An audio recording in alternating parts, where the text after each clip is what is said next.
This is the Art of Darkness podcast with Kevin Kautzman. And Brad Kelly. We're a couple of very online writers interested in the dark side of what drives creative people to create against all odds. This show is about art and the people who make it, what it costs them, and what it takes to bring something unique and impactful into the world. Each episode, we excavate the life and work of an artist you might think you know.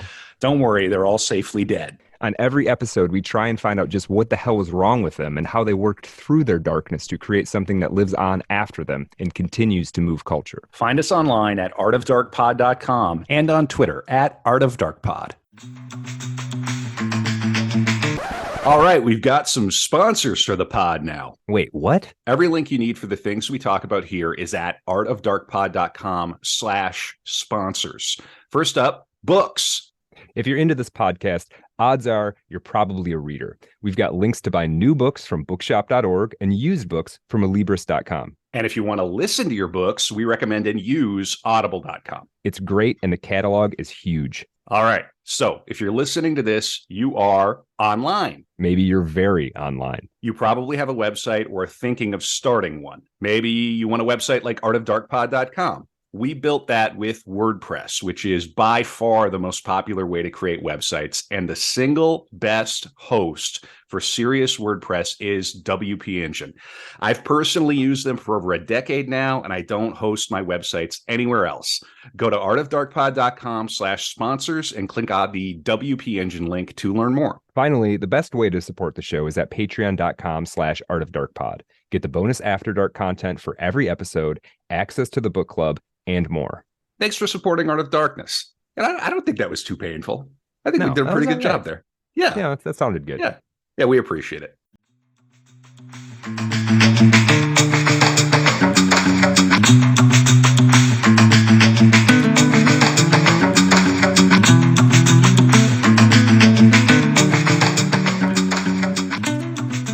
Here is a poem that is suspected to be about Wadsworth and his preaching particularly. And I quite like this poem, whether it's about Wadsworth or not. Quote, "He fumbles at your soul as players at the keys before they drop full music on.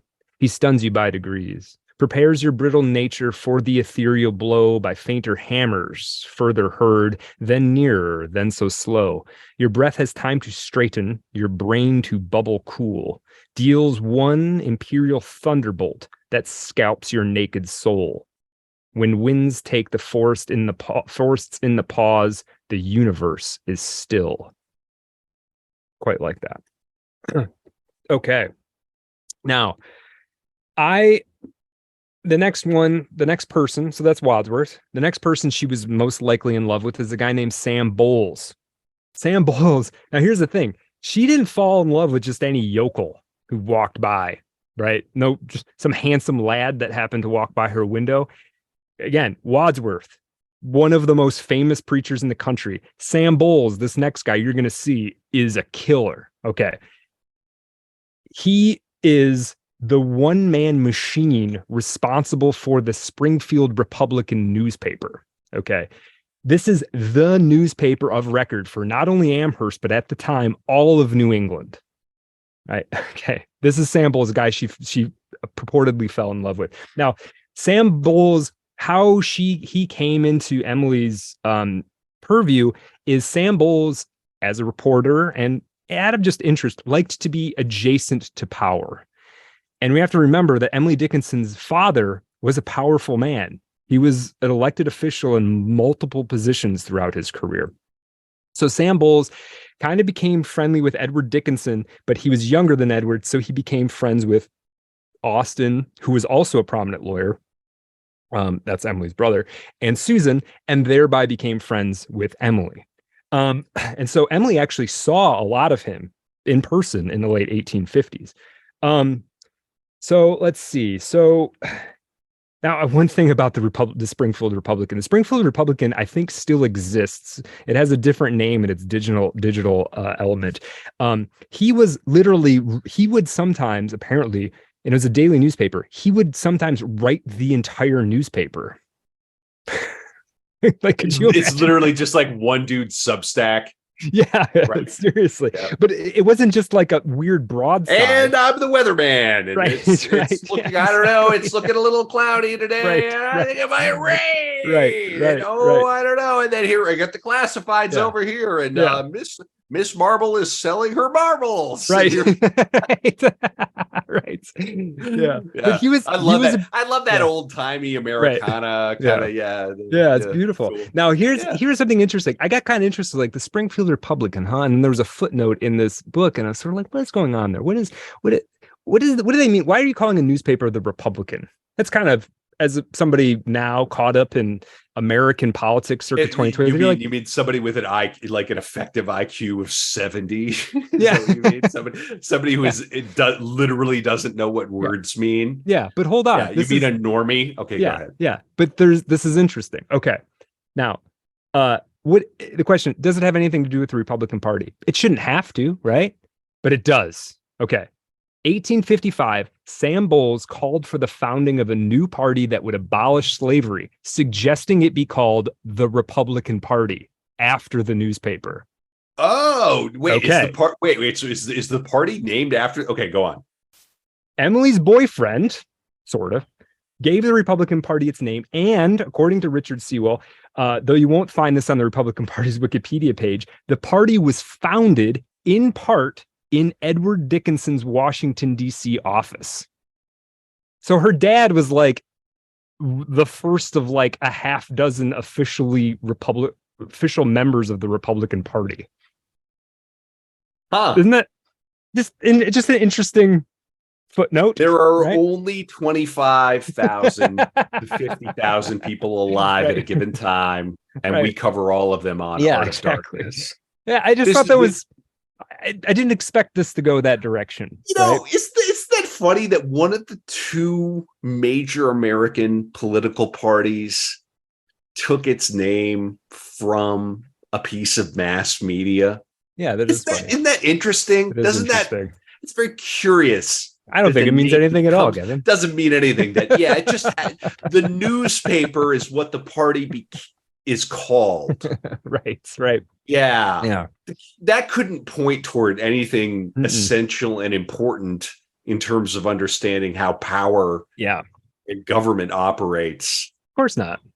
Nothing's connected to anything. Nothing means anything anywhere. If we've learned anything in this show. We try not to connect anything to anything. And by the way, because we certainly don't want to sound like a couple of conservatives, Brad. The party's flipped, people.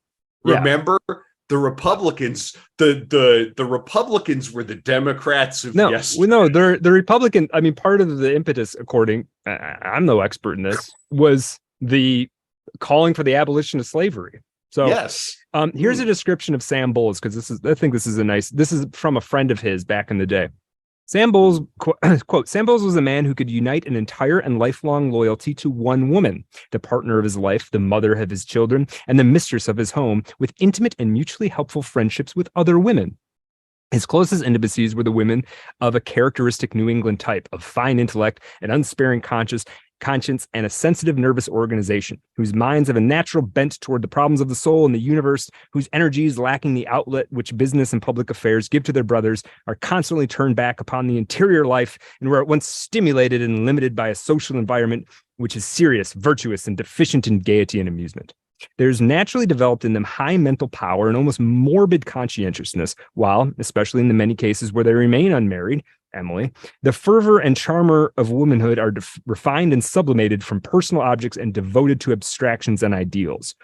They are platonic in their attachments and speculative in their religion, intense rather than tender, and not so much soothing as stimulating. By the influence of such women, Mr. Bowles' later life was colored, his views were broadened, his thoughts refined, his friendships exercised in offices of helpfulness and sympathy. So, the point I'm reading this, Sam Bowles is a powerful, attractive, charming, charismatic man who goes around town and he's friends with all kinds of people, including a lot of women, though he's maybe married. And Emily is mostly sitting alone at home, and this guy occasionally shows up. I mean, she kind of falls in love with him, and who can blame her, right? Now, here's another aspect of this. So the correspondence between them is really quite something. Let me actually just read one letter that she wrote to him. Now here's something. This is crazy, by the way, that you uncovered this. This is fascinating. I'm on the Republican wiki right now. I'm reading about Sam Bowles. Oh yeah. And it's transformed the paper into the largest circulating daily in New England by the mid 19th century. Yep. And he is remembered for his influence on abolitionism and the Republican Party, as well as his mantra for journalists, put it all in the first sentence. Oh, okay. Yeah. I mean, you probably should as a journalist. This is, we've just pried open like one of the Heidi corners of American history here, where you're like, oh, they didn't teach us anything in school. We didn't learn nothing. Right. We learned not a dick in school. No. Like, they just sort of gestured us in a vague direction. There's these two parties, and they've existed since time immemorial. Don't worry about it. I don't know. It says here in the books that this is our land now. Right. And this is, but it also says that this land is my land. And it says this land is your land. Yeah. It says right here, this land was made for you and me. Right. Couldn't be any other way. It's just and this machine kills fascists. And I guess maybe one day you'll work for Bill Gates. I don't know. Okay, here's a letter to Mr. Bowles. Oh, here's one thing. Almost no letters to Emily survive to Emily. There's a lot of letters Emily sent. None of the letters to Emily survive because she instructed her sister to burn them all. And her sister did. Yeah. Now, here's a letter to Mr. Bowles, and this is how strange Emily is, but wonderful. Dear Mr. Bowles, thank you. And then she gives him a poem known as poem number 185.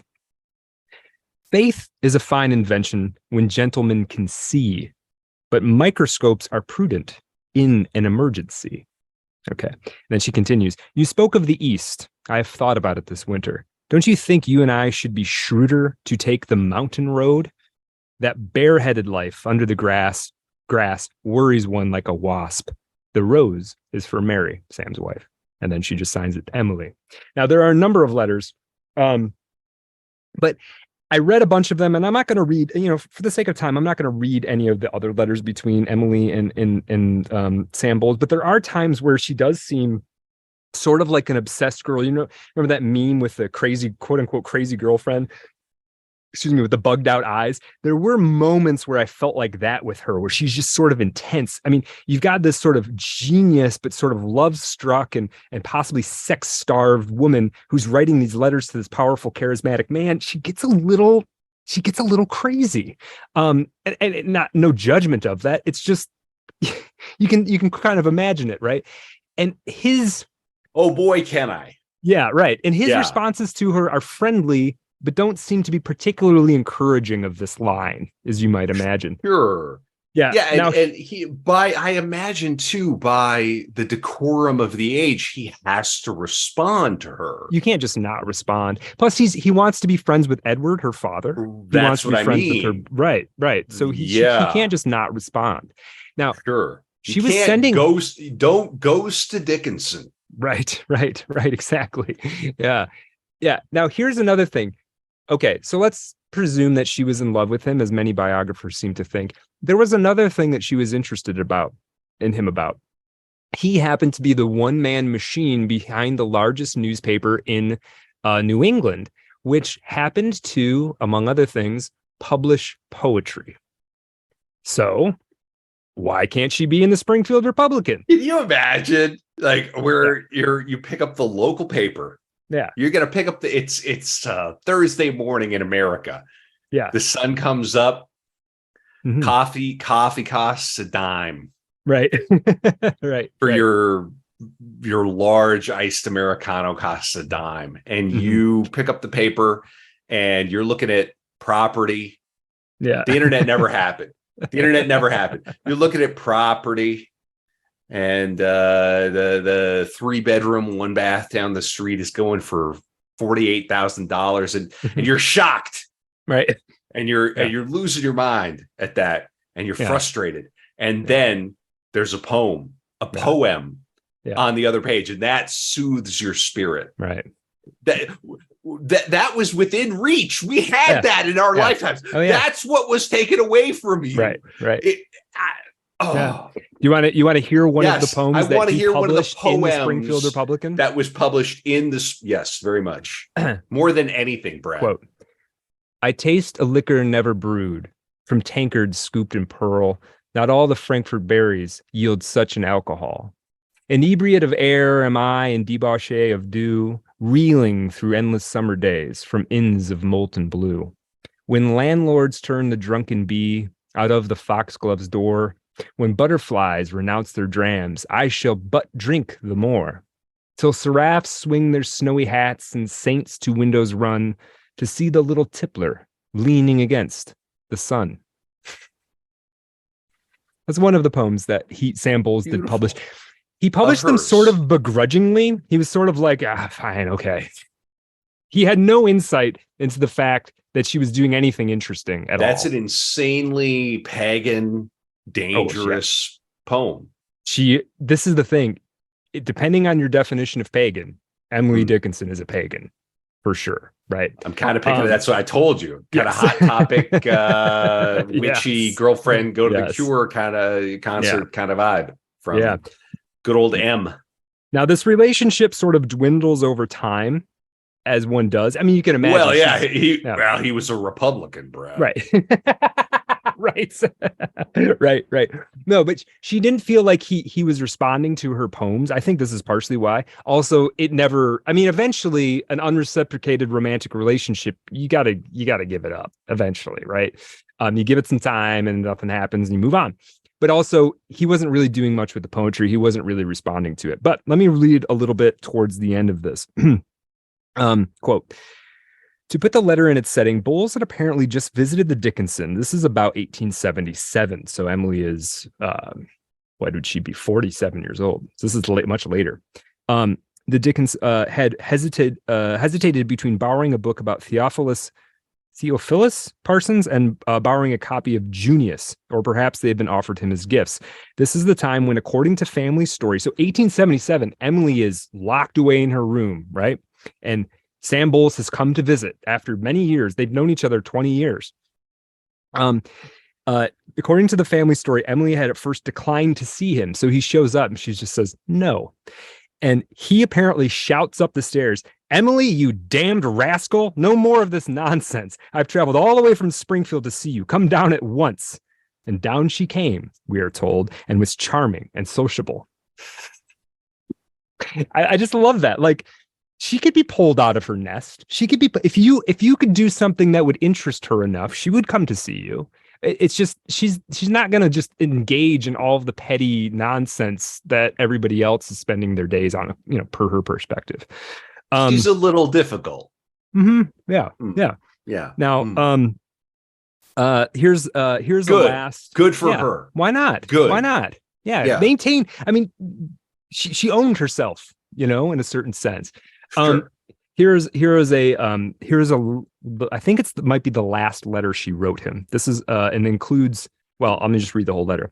Dear friend, Vinny accidentally mentioned that you hesitated between these two books. Would you confer so sweet a favor as to accept that too when you come again? I went to the room as soon as you left to confirm your presence, recalling the psalmist's sonnet to God beginning, and then she gives a poem that she wrote herself, which is known as number 1398. I have no life but this, to lead it here, nor any death but lest dispelled from there, nor tie to earths to come, nor action new, except through this extent, the love of you. It is, and then the poem's over. It is strange that the most intangible thing is the most adhesive. And then she signs it, your rascal. It is strange that the most intangible thing is the most adhesive. Yeah. Beautiful little phrase. That's a beautiful turn of phrase. It is. Yeah. She's trying to make something metaphysical out of mercantile English language, which is so difficult. No, that's to true. do. Yeah. It's very, very tricky. Yeah. English is such, everybody waxes on about English. English is ugly. English is. Oh, I love it. Yeah, no, I find it's English to be. It's beautiful and ugly. That's It's what's great beautifully about ugly. Yeah. Now, I don't want hate mail. I don't want to hate mail, but like the word adhesive itself is not. Oh, it's rough. It's a rough word. But to try to embed it in a little what she would call a diadem. She would often refer to her poetry as a diadem or jewels or flowers.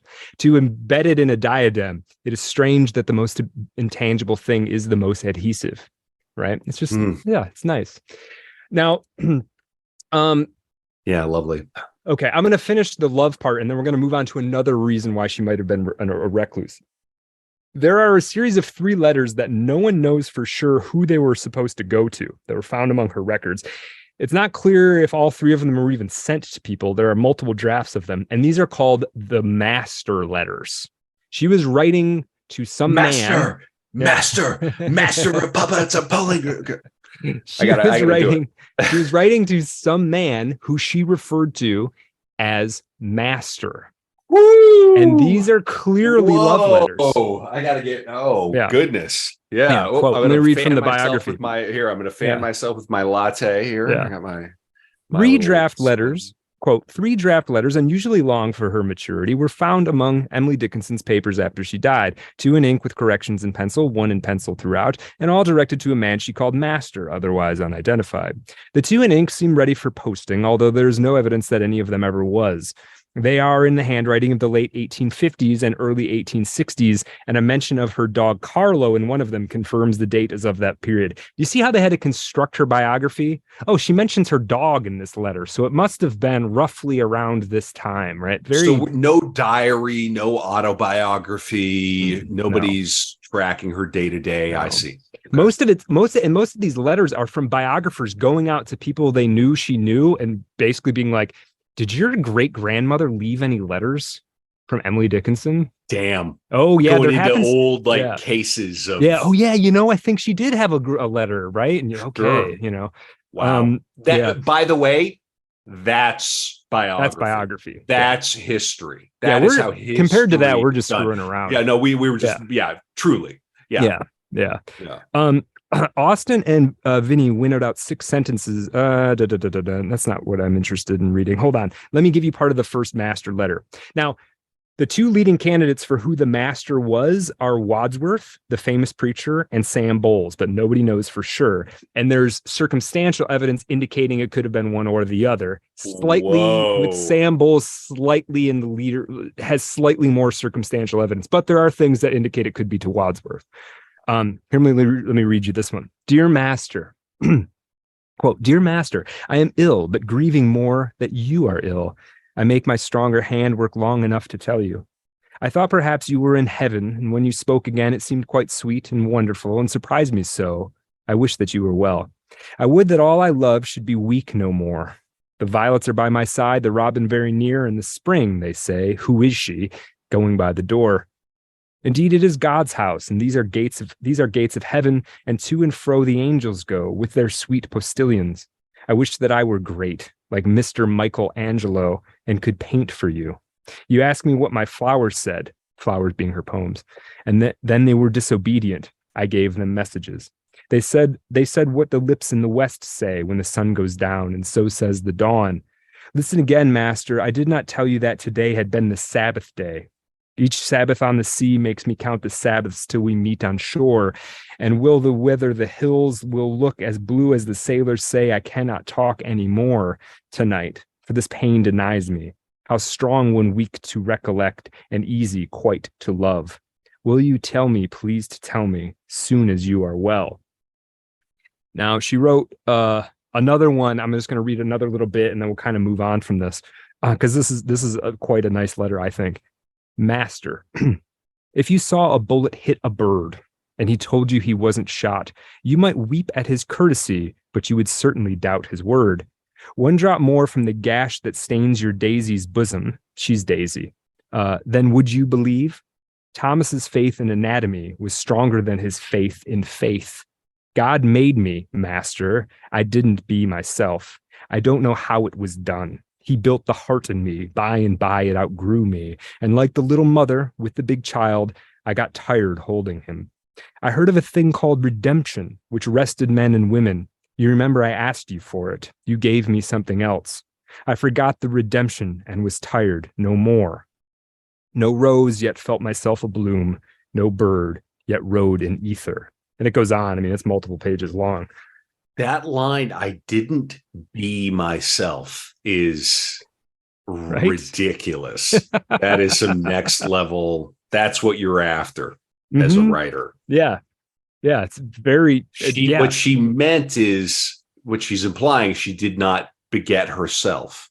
Yeah. No, perfect. But she's also suggesting that she probably in their relationship, she was not her. She can't say what she truly wants to say. Right. We have all experienced that. I did not be myself. Yes. Oh, and I think it's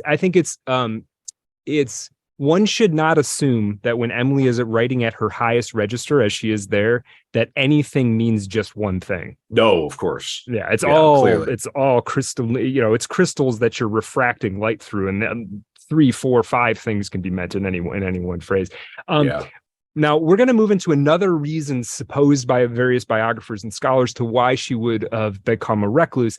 And this is tied into the Sam Bowles thing. Remember, Sam Bowles published a couple of her poems, but she felt that Sam Bowles never recognized her talent and that they edited her poems when they published them and that he wasn't asking her for more. And she'd thrown dozens of poems at him and he'd only published a couple.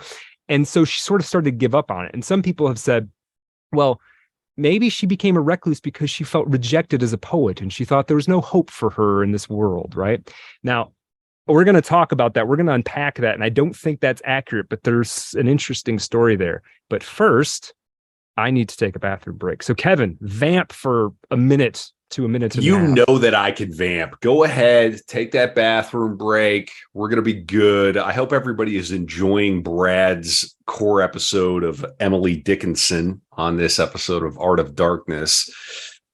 This is a lot of fun. We're getting ready to do her for the book club here in July. The book club is sort of a choose your own adventure thing. If you want to join us live, and actually be on the Zoom, you can. That's for Patreon, patreon.com/artofdarkpod.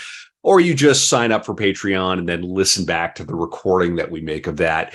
We also have, as part of that book club, a Blood Meridian special coming at the end of the year. We've had this planned for a while. We did not just say, hey, let's do this because Cormac passed.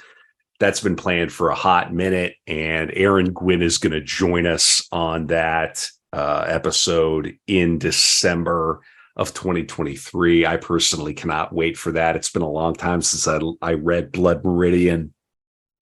I was just at a play recently. My friend Amanda was in as an actor, and it was set at a pool here in St. Paul, and I was sitting in the bleachers and I looked down and the guy in front of me had I'm pretty sure a copy of Blood Meridian, and I was like, okay, I guess if you're gonna read it right after Cormac dies, I guess go ahead. Okay, maybe hopefully he had read it before and he was circling back. It's going to be fun. That's going to be fun in December. I can't wait to order my copy and reread that book. We got some other good stuff coming up. I'm prepping Frida Kahlo, which should be good. I went to Mexico a few years ago and kind of got the impression that the way they treat her there is a little different from the way we treat her here. The sort of, I don't know, she's sort of been made into like a pop icon. No, we're not going to treat her that way.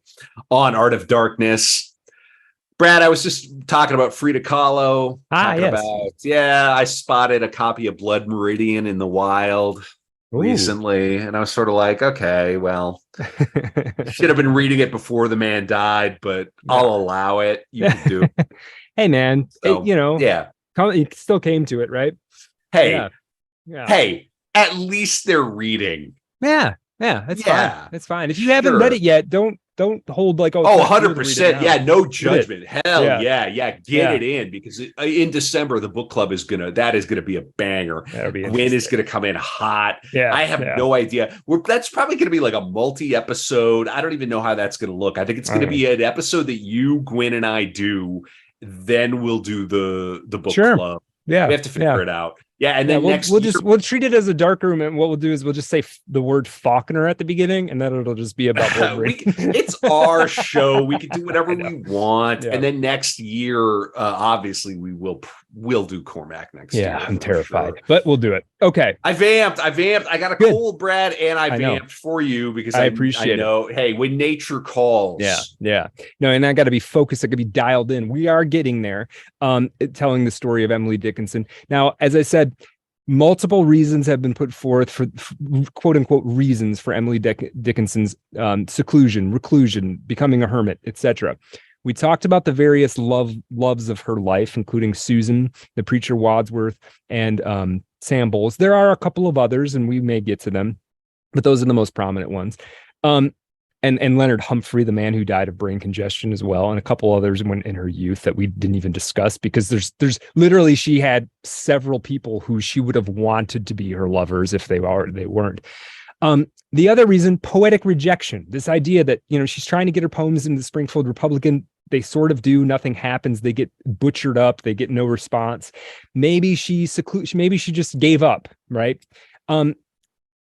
That's not true, but let's unpack it a little bit. Now, when they published her poems, particularly the one I want to look at is the one I read, that I taste a liquor never brewed. They made some significant changes. One you can't hear necessarily, but you can see on the page, and that is that in Emily's version there are 1, 2, 3, 4, 5, 6, 7, 8, 9, 10, 11, 12, 13 or 14 dashes that were removed entirely. Basically Sam Bowles or whoever he had editing poetry didn't understand what they were for, and so just pulled them out, turned them into commas, did nothing with them, whatever. There were a couple of words that were changed as well, not significantly, but yeah, it took out some of the capitalization. So Emily capitalized in a manner that to some people seems spurious, but I don't think actually is. I don't think she did anything in her poetry that was an accident. Then there are some odd choices of changes too. So like in her poem, she said, "Not all the Frankfurt berries yield such an alcohol." And then in the one that was published was, "Not all the vats upon the Rhine yield such an alcohol." I don't know why you would change that personally. And so there were a bunch of weird changes like that. And in 1890, when the first editions of her poetry came out via Mabel Loomis Todd and Thomas Wentworth Higginson, there was a bunch that they took out because I don't think they knew what to do with them. They didn't, it's 1890. You've got this woman poet. You're not trying to bring out her poems where she's talking about death and violence, right? You got to leave those out, and either leave them out entirely or you change some substantial lines. Eventually now you can read them as Emily intended them to be seen, but it took a minute. Now I want to talk a little bit about the dashes, because I read this thing. I'll tell you my story with these. So I'm reading these poems, and we all know it's no mystery that poems are meant, and to some degree, to be read aloud. You're supposed to hear them, right? Yeah, poems are songs. Songs are poems. Right. Yeah. And so you read these, and some of these poems have many dashes, and they're in odd places. And sometimes there's a dash at the end of the last word, right? So you're like, why is that there? Right? Like I can see it when you've got it between two words and you're trying to sort of, make a little jump, like an interruption almost, or as like a colon or a semicolon. I can see that, but why would you put a dash after the last word? That doesn't seem to make any sense. Yeah, it seems a little bit like, you got like almost a twitch, right? Something's wrong. Yeah, yeah. Now, yeah. I'm gonna read you one of her poems.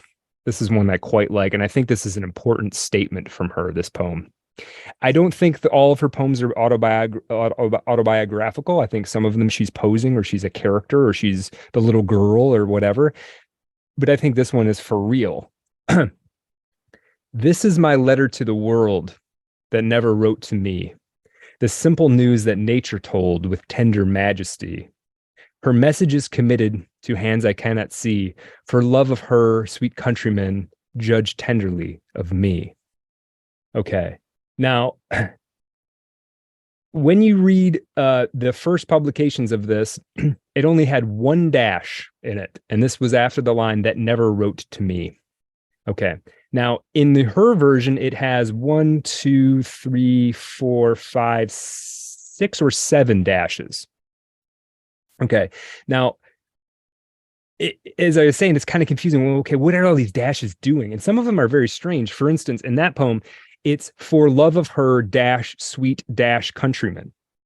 Why? When do you need them between her sweet dash sweet? What's going on, right? Okay, so I was like, I needed to find out what the current thinking is on this. I spent a long time trying to get to the bottom of this, partially because I knew she meant it to affect how you read it aloud in some manner, right? It has to mean something. Okay, so this is from a man named Crumbly's, or a scholar named Crumbly's book called Inflections of the Pen, the use of dashes in Emily Dickinson. It's literally an entire book about this subject. Okay. So I hunted this thing down. Now I'm just going to quote a few things from it. And that's how Brad entered a PhD program. Seriously. What are these dashes? Right. Yeah, what could they possibly be? Yeah, I did like 1/64th of a PhD preparing for this episode. 10 years later, Brad comes up and goes, I have no idea what these dashes mean. Right. But I have tenure now. Right. So it doesn't matter. It doesn't matter. You see, I don't know what the dashes mean either, Kevin, but I don't know what they are more than you don't know. You see? Yeah. I was just going to say, I don't know more than you. Right. Yeah. And now I'm part of the establishment elite. I can tell you all the ways I don't know. This is epistemology for the kids, by the way. Yeah. And by the way, this is the logical conclusion of Protestantism. Okay. I will tell you all the ways I don't know. I will write a book about it. Maybe you teach at Amherst. I could. I'd love to teach at Amherst. Yeah. If somebody out there in the Amherst hiring committee, I am qualified to teach at the university level. So am I. Yeah. It's like an upper graduate, upper level undergraduate class, and it's just literally a dash is the name of the class. I love that. Professor Kelly, MFA. 1,000 uses of the dash. Use number 1. I'm sorry, it's not Mrs. Dash, it's Dr. Dash. That's right. All right, let me read from this book. Quote, I propose that the marks, all but a few recent editors have reductively designated as either M dashes or N dashes, are ventral to a graphocentric poetics within which they perform as highly nuanced visual signals intimately linked to Dickinson's experiments with poetic voice. The broad category of marks that come under the heading, quote, dash, suggest subtle gradations of inflection and syntactic disjunctions that multiply the voices in poems and letters. Precisely because these dashes can expand rather than restrict voicing options, they play an important role in defining a poetic project designed to present readers a wide range of simultaneous meanings. Okay. Let me translate that into actual English. What this author is saying is the dashes represent almost a kind of musical notation in terms of opening up varying kinds of voices that you can be using in participating in this poem. What that would mean is that different dashes might indicate different things, right? Might indicate different changes in pitch and speed and tone. And if that's the case, then either there are subtle differences in the handwritten dashes that people have not really been able to note, or it's simply a music that is lost to us because Emily Dickinson is dead. right? And no one's ever heard these performed aloud by her. Sure. And it could just be, Yeah. hey, I feel like throwing a dash in here. Like it's a new thought. It's a new, I mean, I'm going to tell you how I like to use them, and people who've been listening closely may have caught me doing it already. But let me read a couple other things from this book. Quote, in the following chapters, I divide Dickinson's speakers according to the voices of the child, the bride, and the queen in order to represent paradigmatic relationships speakers have with conventional discourse rather than as labels for unified identities. Okay, so this author is suggesting there are different Emily Dickinsons, and part of the way you might be able to navigate which Emily Dickinson is sort of narrator character of Emily Dickinson is speaking is through the use of these dashes. Okay. Going on in a different part of the book. Through her innovative use of the dash in combination with other unconventional writing practices, Dickinson strains coherence in order to make reading occur simultaneously on the multiple levels sketched out here. All of Dickinson's poems potentially activate at least three kinds of movement: the centripetal, linear movement of conventional discourse, the centrifugal, spatial expansion of heteroglossia and polyvocality, and the cessation of movement that occurs when heteroglossia overcomes centripetal unity and arrests consciousness with raw physicality. These mechanisms force readers to recognize that discourse is created rather than predetermined, that readers themselves control linguistic meaning, personal identity, and the voices heard by the mind's ear. Now, let me give you one other part. A broad consensus currently exists that the Dickinson dashes signal disjunction. That's what I first thought. But what significance do we attach to this disjunction? And how in any individual poem do we assess the degree of disjunction and corresponding voice tonalities indicated by dashes ranging in length, position, and slant? So this author is saying there may be subtle differences in how these were written by hand, in which Dickinson has encoded sort of a map of how to read these, right? But no one has really quite cracked the code. When should readers internally regularize the verse, including syntax Dickinson scrupulously preserved in fair copies and letters, if the disjunction seems negligible? When should the dashes be trusted as serious markers that potentially introduce voice changes wherever they appear? These questions, I will argue, can never be definitively answered. They must be confronted and wrestled with anew with each reading of a Dickinson poem. Okay. I've got some more, but I think I'll definitely say leave them in there.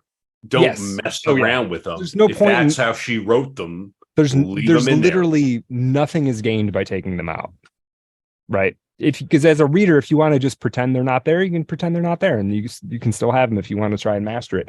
Now, here's another slightly less egg-headed way of looking at these, is that basically the dash should signify something in music as I haven't heard that word egghead in so long. We got to bring that back, dude. It's a good one, man. That's so real. It's a good one. It's so true. Yeah. I'm just listening to you go, ba, ba, ba, ba, ba, but just like, okay, all right. Yeah. Okay. Yeah. Okay. It's a fucking dash. Shut up. Yeah. Shut up. Yeah. Shut up. Shut Yeah. up. Shut up. Shut up. Yeah. I love this stuff. No. I do too. Yeah. I don't mean you. Right. There are two wolves inside me. Right. Yes. There's a wolf. People need to understand this about this podcast. There's a wolf inside me that's like, fuck you. Let's read the poem. I want to hear the poem. And then there's a wolf inside me that's like, no, I want to hear what Harold Bloom had to say about the poem. Yeah. In his 400-page book about the one-page poem. Right. Yeah. I can appreciate both things. Yeah. Yeah. Now, here's the simplest way to do this. And then I'm going to tell you what the simplest consensus is on how to read the dashes. And then I'm going to tell you what I've been sort of attempting to do, because I think I'm getting close to it. There's a thing in music called a half rest that people might know. A half rest would be the amount of time approximating a double comma. You know how you take a slight break when there's a comma, slight pause? Yeah, it'd be 1, 2, 3, 4. Yeah. 1, 2, 3. Yeah. That little. Yeah. A lot of the thought is that in an Emily Dickinson poem, the dash should be sort of a double comma in duration. Huh. Yeah. Okay. Now, what I have thought, and I could be wrong, but it sounds nice to me when I've done it, and maybe it's only true for some of the dashes, is that it should drag out the word right before it. And I'll give you an example. When I read, we're cracking the code. We're cracking the Dickinson code on Art of Darkness. Yeah. When I read one of the first poems, hold on, let me get to it. When I read one of the first poems I read to you guys, which is sorry, hold on. It's right here someplace. Yeah. No, when I read the first one of the first poems, The Brain is Wider Than the Sky, and I did the Amazing Grace thing, the brain, right? There's a dash after brain and a dash after sky. And I think what she's saying to you is, you say, the brain is wider than the sky. For, and then the next sentence is for dash, put them side by side. For put them side by side. I think what she's saying in some of them is stretch that word out just a little bit longer than if you were to read it normally. That's my take. Anyway. It's worth noting that a lot of ink has been spilled on these. An entire book has been written on the dash. Read one of these poems the way that you would based on your, but don't overdo it. Just read it the way that you would read it. For me. Do it for the culture, Brad. With this stretch out, this is what I was just about to do. I got a whole one for you. Hold on, let me get to it, though. I lost my page. I got a lot of pages here, Kevin. No doubt. You got a lot of dashes. You got a lot of pages. Yeah, here's one. A lot of podcast. Okay, go. Yeah, here's one, and it's a great poem too. So this is called, generally thought of as the White Heat poem. 365. Yeah, this is an intense one, and you could spend a lot of time trying to unpack what she's trying to tell you here. Oh no. Oh, hold on. I'll just pull it up. You got it. Heat poem. White Heat. Emily Dickinson. This is the other good thing. There's all the Emily Dickinson poems are online. There's no can I find that one? Is it? No, they're all out there. No, she wrote about almost 1800, like 17. Yeah. That's wild. Here we go. Yeah. Dare you see a soul at the white heat? Then crouch within the door. Red is the fire's common tint. But when the vivid ore has vanquished flame's conditions, it quivers from the forge without a color, but the light of unanointed blaze. Least village has its blacksmith, whose anvils even ring, stands symbol for the finer forge that soundless tugs within, refining these impatient ores with hammer and with blaze untile the designated light. Repudiate the forge. Whoa. Yeah. Okay. Here's another labor over that. You can labor over that thing. Yeah, we're not going to try to pick it apart. I just want to, and I love this. I love the first sentence, the first line. Dare you see a soul at the white heat? Like, whoa. Right? Because we all know the hottest flame is white, right? Yeah. And there's something, and then that we hear about the immolation in white later, wearing those clothes. And then you think about the fact that she described herself as immolating herself in white. And people would say, if you saw a person and all they wore was white, you would think, oh, that's like about peace and complacency and calm. And right. Like it's what a religious person does. Like a nun would wear all white. And to her, white, maybe for all we know, was about intensity, right? Like on fire with it. So it's just an interesting little artifact of her work, this notion. Now, there's something else strange about Emily Dickinson's writing that I have caught and other people have caught, and I stumble over it every time I read it. And this is called a slant rhyme. I don't know, Kevin, do you remember your old poetry lessons? Do you know what a slant rhyme is? I'm afraid to say off the cuff I don't. Tell me. A slant rhyme is also known as an imperfect rhyme. Oh, sure. So it's like a word that almost rhymes. Yeah, it'd be like yawn and farm. Yeah. In a certain way, it kind of rhymes, but not quite, right? And we're all familiar with this. And sometimes she drops them, and I'm like, man, that's rough. Like that imperfect rhyme is rough. And I start to wonder myself, like, should I be forcing it to rhyme? Like, is that what she wants me to do? I'm not sure. There's something interesting though, and I want you to just follow me with this. The word slant rhyme for that phenomena was coined in 1926, well after Emily Dickinson was gone, right? Mm-hmm. I think it might have actually come from her, that they're called slant rhymes because of Emily Dickinson. And I'm going to read you the poem that makes me think this. Tell all the truth, but tell it slant. Success in circuit lies. Too bright for our infirm delight, the truth's superb surprise. As lightning to the children eased with explanation kind, the truth must dazzle gradually, or every man be blind. Okay, tell it slant. Tell all the truth, but tell it slant. And what her point is, I think, in this poem is like, listen, if you were to like confront the face of God, it would destroy you, right? You need to come at these things. If you're going to try to approach the white heat, the ultimate truth, you can't head it face on because you're a human being and you can't handle it, right? And I think her slant rhymes are something like a suggestion that we need these slight imperfections or else we're not actually going to be able to handle the truth, the thing, God, whatever. Like we need to kind of crack it a little bit or else we're not going to be able to handle it.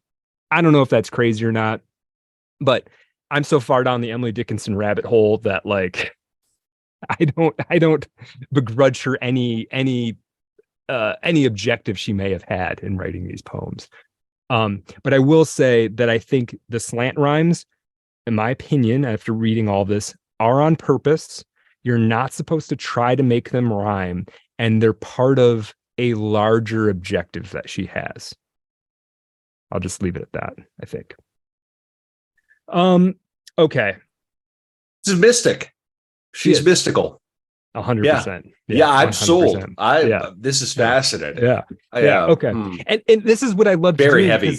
It was like I had a similar question. I was like, here's how I would phrase it in my head. Was Emily Dickinson the real deal? Like everybody says she was, right? Was she? Sure. You know, what is going on? And the real deal to me is like the highest compliment I can pay to somebody. Yeah. Right. And as I'm reading this, I'm like, oh yeah, she was. Yeah. I'm kind of like, what the hell was going on in this attic in Amherst with this woman? Yeah. Oh God. I hate that like Apple Plus has made a series out of her life. I hate that so much. Right. Oh my God. This mystery of like this mysterious pagan witch up here, like reinventing the English and they're language. going to try to make her like a girl boss kind of a thing. Right. Oh, pain. Max it turns out that pain. it turns out that she's hashtag maybe killing it. Yeah. Maybe it'll be great. Maybe it'll be great. Yeah. I want to be optimistic about it, but I'm not. Yeah. Now, is that show out or is that being made? I'm not sure. There's been two. There's the maybe Emily. It's come and gone and we don't have to ever talk about it or think about it again. Yeah. Yeah, there's one. So there's Wild Nights with Emily that is already out, and it's about Emily being it's about her relationship with Susan. Then there's fictitious and imagined. And I think that one is with Molly Shannon plays the older Emily, I believe. All right. I decided I was going to watch all of it, and then I decided not to watch any of it. Yeah. Maybe it's. I hope that it's good. I hope that it's good. Oh, it'd be great. It'd be great. Sure. Okay. Oh, you muted yourself there, Kevin. Yeah. I'm just still kind of going, reeling from the poetry. Yeah. So let me try. I sort of have a thing I kind of want to talk about here. So the one little bit on poetic rejection. Okay, this notion that she felt rejected by poetry. There was a article in the Springfield Republican shortly after she'd published one of her poems in there that basically indicated to her that, like, you know what, this isn't the place for me, the Springfield Republican. And she would kind of move on after that. I think we need to say something about poetry in general at this time and for women. A woman writing poetry was not encouraged. It was to some degree tolerated. There were handbooks of etiquette for women at this time, which basically said, like, you shouldn't really aim for anything more lofty in a literary sense than writing nice letters. That should be your goal. Writing poetry is meant kind of for men. And if you're going to write poetry, women were not meant to have a public persona. They were not meant to have a public life. Right. For sure. Right. Partly because, now let's be, obviously we've come a long way, haven't we? But partly because the public life is a fucking sewer. It's disgusting. True. Right. It's horrific. Right. Yeah. Partly for them. Right. But yeah. I think that's probably fair to say. Yeah. In some part. Yeah. But go on. Yeah. And so now you get to have a public life. Aren't you happy? Right. Aren't we? Everybody's better for it, right? Right. Yeah, so right. It's tricky, isn't it? Yeah. Yeah. Mm-hmm. So there is, I think, a sense, there's a way of looking at Emily Dickinson's life where it's like religion wasn't for her. The religion as she saw it wasn't for her. She wasn't going to convert. She couldn't buy into it for whatever reason, right? And romantic relationships it seemed like they didn't catch for her. There is a sense that which she took on poetry as her religion. And she wouldn't tell most people directly that she was writing poetry for her own reasons, but she would sometimes refer to it obliquely. And biographers have taken this as her talking about poetry as saying how she'll refer to people as she's been doing naughty things. She'll tell people she's been doing something naughty, now doing something she's not supposed to do. And it's not clear, but a lot of biographers think she was writing, when she said that, she meant she was writing poetry and that she's been being bad by writing poetry. Right? I like it. I like it. Yeah. Now, you've been podcasting again, Emily. Yeah. You've been naughty. Now we need to talk about. That's so funny. How her poems were discovered a little bit. By the way, I'm just going to say this right now. You need to be writing poetry. If you're listening to this episode, after years, this past week, I started writing poetry again. You need to be writing poetry, people. You need to be making theater. You need to be writing poetry. You need to be writing stories. You need to be doing this. Everybody needs to be aspiring to try to write a freaking haiku. I don't care. Yeah. You need to be engaging with language at that level. And you don't have to be obsessed with doing it constantly like Emily, but at least play around with these forms a little bit, right? At least, because there is something to be learned there for sure about yourself and other people and now about the very operating system that determines the outcome of your life. And what this thing in between your ears is. What is actually going on in there? Right. The brain is as wide as the sky. What do you mean? Does that word mean? Right. Right. Yeah. Really. Yeah. I encourage everybody. Really what does it really mean? Indeed. And how do you craft new meaning? Yeah, exactly. Now, talking about Emily Dickinson's, how she was assembling her poetry, and in this, I wasn't able to go down this rabbit hole entirely, but I could do it. This would be something I think I could get enough energy for a PhD. Now, she bound her poems. You are never getting a PhD. I'm not letting you. They're not gonna accept me anywhere. Okay, she bound her poems in these sort of packets that have come to be called fascicles, and what they would be was 12 to 18 poems rewritten out very carefully, and then she would basically put 2 holes in the stack and thread ribbon around them, and that would be a packet of poems. And at first, the editors, Thomas Wentworth Higginson and other people who were involved in publishing these poems, paid no attention to how these poems were organized. But later scholars have suggested that there are indications in the letter, in the way that the words are, in the way that the poems are arranged, that Emily was actually engaged in a sort of a project above the project, in which she was very carefully sequencing these one to the next, and in sort of writing one big poem in which all of these are interacting with each other. And I think that's probably right, because I think her level of painstaking effort and how meticulously she was, why wouldn't she begin to arrange them in some kind of logical sequence, right? Yeah. So anyway, that's I don't have any other ideas about that other than to say that there's the poems, and then I think there's also how the poems were assembled for each together. So okay. Now, again, we're still playing with this idea that she became a recluse because she was poetically rejected. To continue this story, we need to bring another figure in, and this is a guy I've talked about a little bit, Thomas Wentworth Higginson, and he's an interesting guy in of himself. He's 7 years older than Emily. We're not quite in age gap discourse, but older enough. He was a Unitarian minister. He was an author. He was an abolitionist. He was a politician. He was a soldier. In 1859, he was one of the Secret Six who founded John Brown's raid on Harper's Ferry. During the Civil War, he was a colonel of the 1st South Carolina Volunteers, which was the first federally authorized Black regiment. I don't know if you remember that movie Glory from the 1980s. That wasn't about Higginson, but it could have been about him. And as an author, he would become one of Emily's favorite living writers. And he had an affiliation with the Atlantic. And as a sort of a super liberal, he found himself very interested in cultivating the writing of the younger generation and women in particular.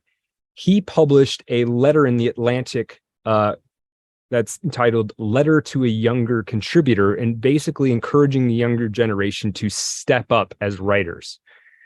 Emily wrote him in response. This is in 1862. I'm going to read this letter. Mr. Higginson, and remember, this is the first letter she's writing to a very well-known person in the literary world. Mr. Higginson, are you too deeply occupied to say if my verse is alive? The mind is so near itself it cannot see distinctly, and I have none to ask. Should you think it breathed, and had you the leisure to tell me, I should feel quick gratitude. If I make the mistake that you dared to tell me would give me sincerer honor toward you, I enclose my name, asking you, if you please, sir, to tell me what is true. That you will not betray me, it is needless to ask, since honor is its own pawn. And then she sent on a separate sheet of paper, she signed her name, and then she sent 4 poems to him. Okay, including this one, which had been recently published in the Springfield Republican. Hold on, let me get it so I can see it all at once. Okay. Quote, safe in their alabaster chambers, untouched by morning and untouched by noon, sleep the meek members of the resurrection, rafter of satin and roof of stone. Grand go the years in the crescent above them. Worlds scoop their arcs and firmaments row. Diadems drop and dogs surrender, soundless as dots on a disk of snow. Now, Higginson was kind and encouraging towards her. And in this sense, he was kind of a good mentor, but he was also a highly conventional man with a very conservative taste and a very pragmatic, poetic sensibility. In some ways, his openness and his encouragement made him the perfect mentor for a writer, but his tastes made him a terrible mentor for Emily Dickinson in particular, right? So he often missed the point of Dickinson's poetry entirely. Like, he would read it and he'd be fixated on, well, why doesn't that rhyme, Emily?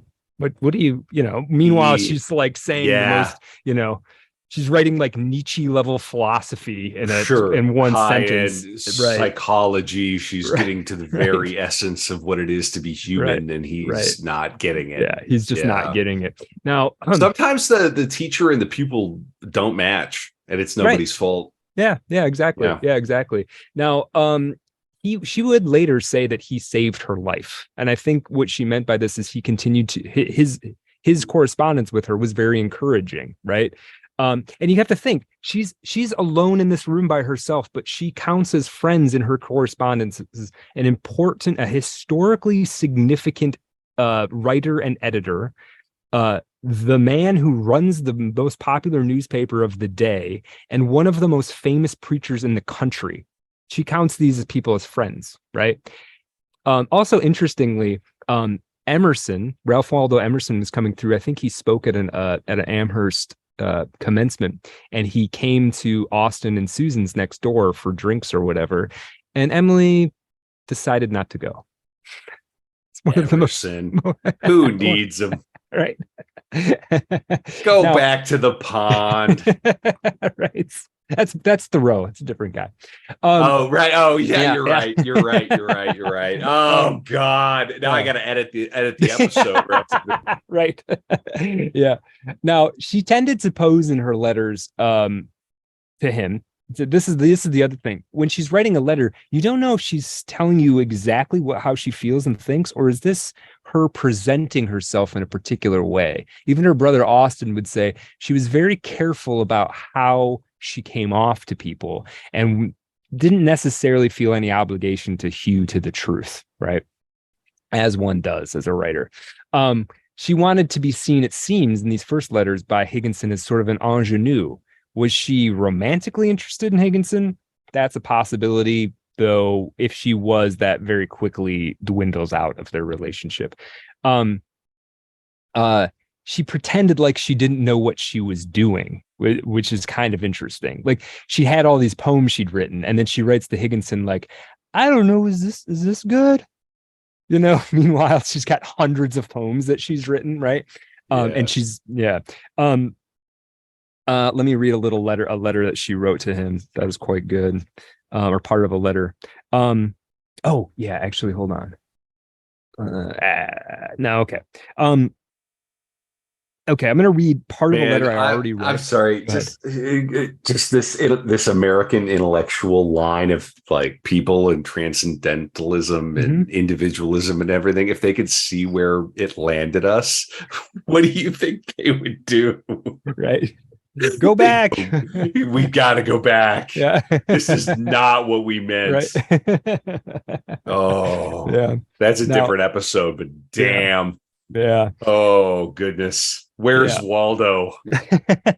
That's so interesting. Waldo's on OnlyFans. Yeah. Oh God. All right. Here's a letter. Here's part of this letter I already read, but I'm gonna read further of it. Her letter to Higginson. Could you believe me? This is when he'd asked for her portrait. I had no portrait now, but am small like the wren, and my hair is bold like the chestnut burr, and my eyes like the sherry in the glass that the guest leaves. Would this not do just as well? It often alarms father. He says death might occur, and he has molds of all the rest, but he has no mold of me. But I noticed the quick wore off those things in a few days and forestall the dishonor. You will think no caprice of me. Right. There's an interesting, and I don't have the full letter here, but at one point she says this line to him that I think is wonderful. And I think I only partially understand what it means. She says, my business is circumference. Deal with that. What? Well, I mean, my brain I could come up with all kinds of things. I mean, I could only circle the thing itself. Right. Yeah. I can only ever track the thing. Yeah. I think that's us. I mean, she's making epistemological statements. She's making statements about the nature of knowing in reality. Yeah. And what a line. What a great line. Yeah, of course. And it is poetic. Yeah. My business. Right. And again, I told you this mercantile. She's using this language of what? Yeah. It's a mathematical term. She's literally talking about business. Yeah. Meter. Right. Yeah, poetry. Right. It's all in there. It's all embedded in there. Yeah. Now it's also that's also alliterative. My business is circumference. Yeah. Yeah, there's like a slant rhyme in there almost. Yeah. Now 8 years after their correspondence, they would correspond quite a bit, and partially he didn't respond quickly because, I mean, for part of it, the dude's fighting a war, so he wasn't always the quickest to respond.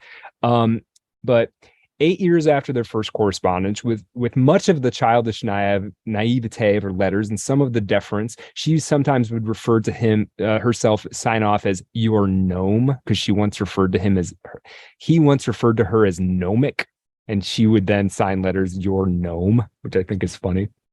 But finally, and he would invite her to Boston literary events and things, and she would never go. Finally, he came to visit her.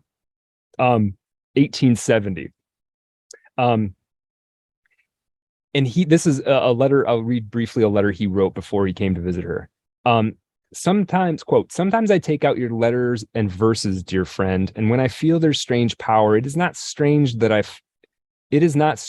find it hard to write and that long months pass. I have the greatest desire to see you, always feeling that perhaps if I could once take you by the hand, I might be something to you. But till then, you only enshroud yourself in this fiery mist, and I cannot reach you, but only rejoice in the rare sparkles of light. Now, him going to meet her, this is a kind of a famous meeting in the literary world, because very few depictions of her from her quote unquote seclusion survive. And he went to see her and she came down and met him in 1870, well into her seclusion. I'm going to read a bit from an Atlantic article. Let's see. First quote. First from the period or from it's more recent than that, but okay. it sort of depicts it as when did the Atlantic start? Anyway, go ahead. Yeah, you might. Yeah, a long time ago for sure. First he heard her. From upstairs on the second floor came the sound of quick, light footsteps that sounded like a child's. Then she entered, a plain woman with 2 bands of reddish hair, not particularly good looking, wearing a white piqué dress. The white stunned him. It was exquisite. A blue worsted shawl covered her shoulders. She seemed fearful to him, breathless at first, and extended her hand, not to shake, but to offer something. "These are my introduction," she said, handing him 2 daylilies. "Forgive me if I am frightened. I never see strangers and hardly know what I say." Then Dickinson looked at him, a tall man in his mid-40s with a joyful face, she thought. Dark-haired, whiskered, graceful, he looked kind. Once they sat, Dickinson began talking and she did not stop. When she experienced eye problems several years before, she told him, quote, "It was a comfort to think there were so few real books that I could easily find someone to read me all of them." She wondered how people got through their days without thinking. Quote, "How do most people live without any thoughts?" she said. "There are many people in the world. You must have noticed them on the street. How do they live? How do they get strength to put on their clothes in the morning?" She was full of aphorisms, sentences that seemed to have been crafted earlier in her mind and that she wanted to share. Quote, "Women talk, men are silent. That is why I dread women. Truth is such a rare thing, it is delightful to tell it. Is it oblivion or absorption when things pass from our minds?" At times, Dickinson seemed self-conscious and asked Higginson to jump in. She was say that one more time. Starting with "Women talk, men are silent. That is why I dread women. Truth is such a rare thing, it is delightful to tell it. Is it oblivion or absorption when things pass from our minds?" That one. Yeah. Oh, is it oblivion or absorption when things pass from our minds? I don't know.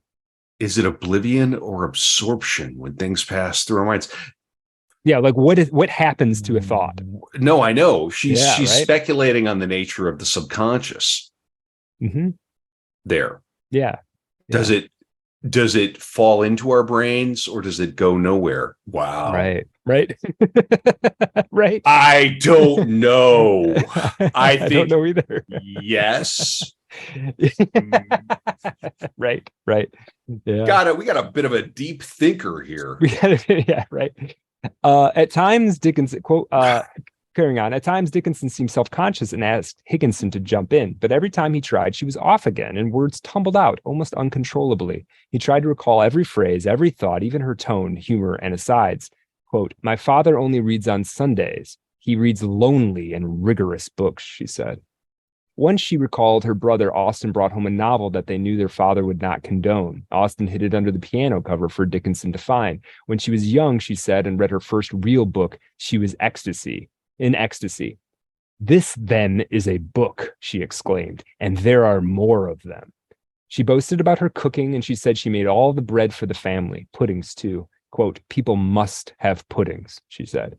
The way she said it, so dreamy and abstracted, sounded to Higginson as though she were talking about comets. Oh, she refers to him, I don't have it in front of me. She refers to him in this great line in a letter. She talks about Higginson's eyes as 2 isolated comets. I just think that's such a strong image. Yeah. Dickinson said that her life had not been constrained or dreary in any way. So this is in her seclusion, right? Quote, "I find ecstasy in living," she explained. "The mere sense of living is joy enough." End quote. When at last the opportunity arose, Higginson posed the question he most wanted to ask. "Did you ever want a job, have a desire to travel or see people?" The question unleashed a forceful reply. Quote, "I never thought of conceiving that I could ever have the slightest approach to such a want in all future time." Then she loaded on more. Quote, "I feel that I have not expressed myself strongly enough." Dickinson reserved the most striking statement for what poetry meant to her, or rather how it made her feel. Quote, if I read a book and it makes my whole body so cold no fire can ever warm me, I know that is poetry, she said. If I feel physically as if the top of my head were taken off, I know that is poetry. These are the only way I know it. Is there any other way? Dickinson was remarkable, brilliant, candid, deliberate, mystifying. After 8 years of waiting, Higginson was finally sitting across from Emily Dickinson of Amherst, and all he wanted to do was listen. Okay. Here's just, I'm not going to read all this, though. It's worth digging up this article and reading the whole thing if you're interested in this. Let's see. Guy was a socialist. Yeah. Yeah. Higginson was? Yep. Yeah, probably. Quote, here's something. Did you telling me the Atlantic is interested in one of their letters? Yeah. Quote, here's something she said. Quote, gratitude is the only secret that cannot reveal itself. Let's think about that for a while. It's like a Zen koan. Yeah. Higginson said he hoped to see her again sometime, and she abruptly interrupted him. Quote, say in a long time, she corrected. That will be nearer. Sometime is nothing. Right? He was saying, I'll come see you sometime. She said, tell me you're going to see me in a long... Sometime isn't anything. That means you're not. So if you're going to come see me, tell me it's fine if it's a long time. I just think it's interesting how deeply how deeply meaningful words are to her. I'm really disturbed because I looked up, Dickinson and Higginson, and I landed on dickinson.fandom.com for this TV show. It's like a very high ranking. I was just like, oh, cringe. Yeah. Get me out of here. Yeah. Now, here we go. This is what I meant. So I'm going to quit reading. You know what? There is one other part. Sorry. Higginson later. So Higginson is sort of haunted by her to a certain degree, which makes sense. Sure. She's spooky. I'm haunted by her. I just met her through this episode, and she's freaking me out, man. You should be a little freaked out. Yeah, I'm a little. Yeah. It quote, it took every ounce of his being to meet her level of intellectual intensity. And then later he says, quote, I never was with anyone who drained my nerve power so much. Without touching her, she drew from me. I am glad not to live near her. It's like she's too much, right? Yeah, she's over the top. Yeah. If you want to feel like that, Brad and I are like that in the Telegram at t.me/artofdarkpod. Some of our friends are like that in there too. Yeah. We'll drain your nerve power. Yeah, we'll drain your nerve power. Yeah. Join us. It's fun. Yeah. Now let me read a little bit more of a letter from her to him. I'm just picking it up in the middle. You said, and I'm even gonna just let's let the words hit you. It doesn't matter specific references here. And she's writing to him. You said dark. I know the butterfly and the lizard and the orchid. Are not those your countrymen? I am happy to be your scholar and will deserve the kindness I cannot repay. If you truly consent, I recite now. Will you tell me my fault frankly as to yourself? For I had rather wince than die. Men do not call the surgeon to commend the bone, but to set it, sir, and fracture within is more critical. And for this, preceptor, I shall bring you obedience, the blossom from my garden, and every gratitude I know. Perhaps you smile at me. I could not stop for that. My business is circumference, and ignorance, not of customs, but if caught with the dawn or the sunset see me, myself the only kangaroo among the beauty. Sir, if you please, it afflicts me, and I thought that instruction would take it away. Because you have much business besides the growth of me, you will appoint yourself how often I shall come without your inconvenience. And if at any time you regret you receive me, or I prove a different fabric to that you supposed, you must banish me. When I state myself as the representative of the verse, it does not mean me, but a supposed person. You are true about the perfection. Today makes yesterday mean. You spoke of Peepa Passes. I never heard anyone speak of Peepa Passes before. I have no idea what that sentence is about. You see my posture is benighted. To thank you baffles me. Are you perfectly powerful? Had I a pleasure you had not, I could delight to bring it. Your scholar. Just like, imagine getting this in the mail. You're like, what? What am I reading? What is this? Yeah. There's that Now, thing on the bell curve where you're like, is she on the all the way on the left? Is she crazy? Or is she like on the right? She's so smart. She's on the right. She's like there's too much going on. Yeah. And for that, you know, It's kind of like an Alice in Wonderland, C.S. Lewis kind of a riddle.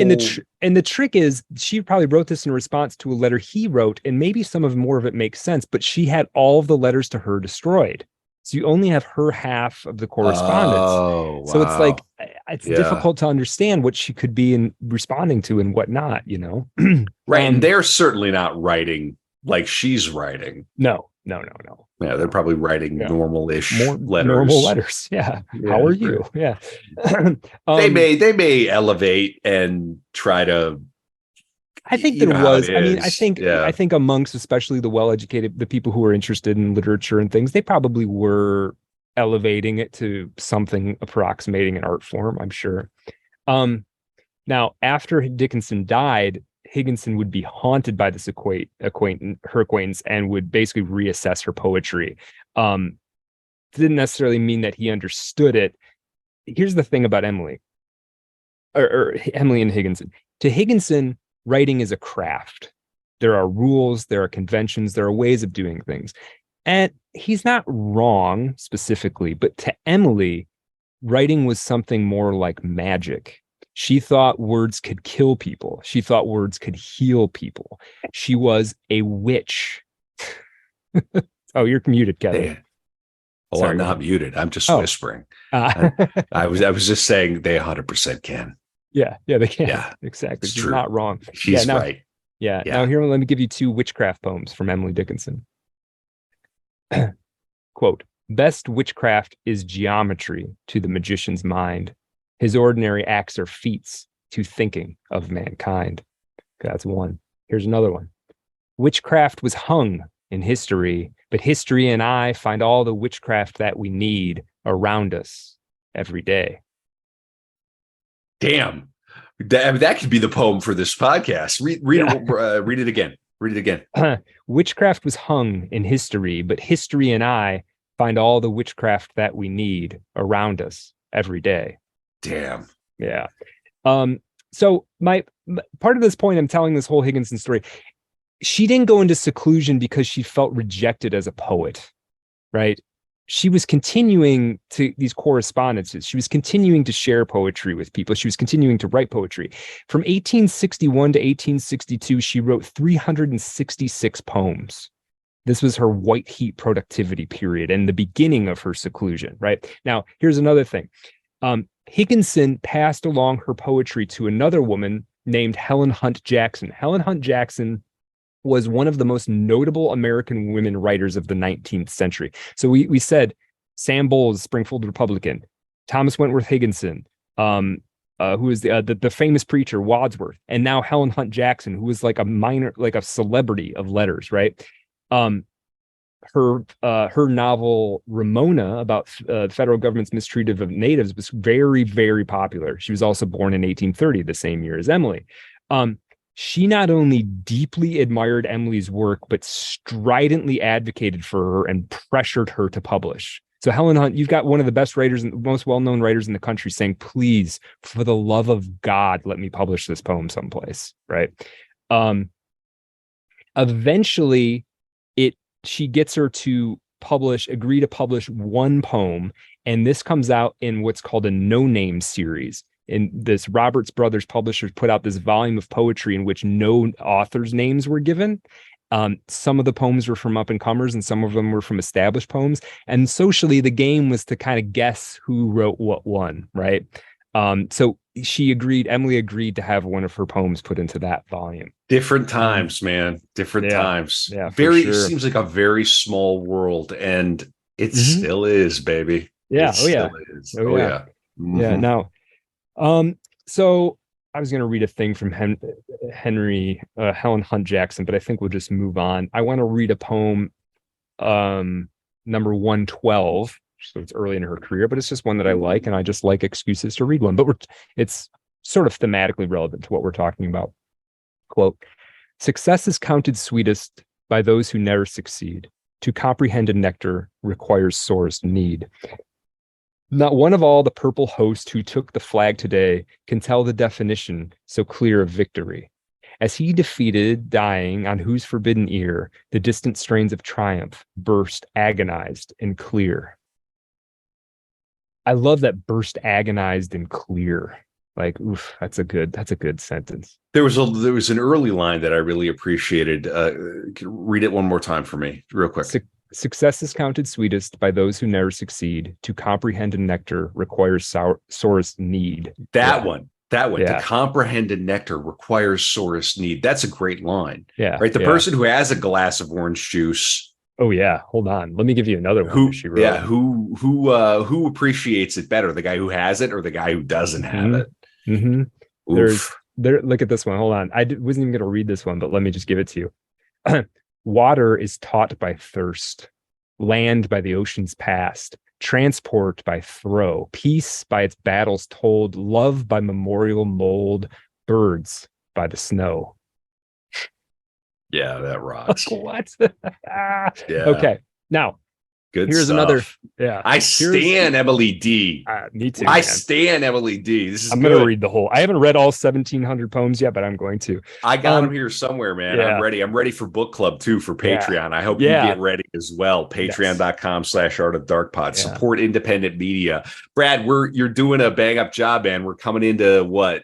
It's going to be hour 5. Yeah, we're getting there though. We're definitely getting there. Oh, we're the getting bulk there. of it's Awesome. past. Yeah. Oh, you're crushing it. I see what you're doing too, because you're giving us her life through these people she corresponded with. It's kind of the only way to do it is through sort of obliquely, and hopefully we're able to suspend an image of her. Kind of. Yeah. Yeah, it's working for me. Yeah. Now, here's another reason that people have claimed that she went into seclusion, and this would be her health.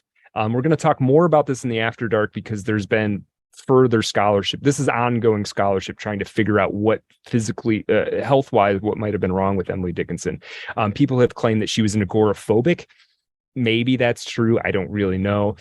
One thing is certain is that she had some kind of afraid of Al Gore. Yeah. I mean, who isn't? He's going to tell you something very inconvenient, I'm Al Gorophobic. Right. That's pretty funny.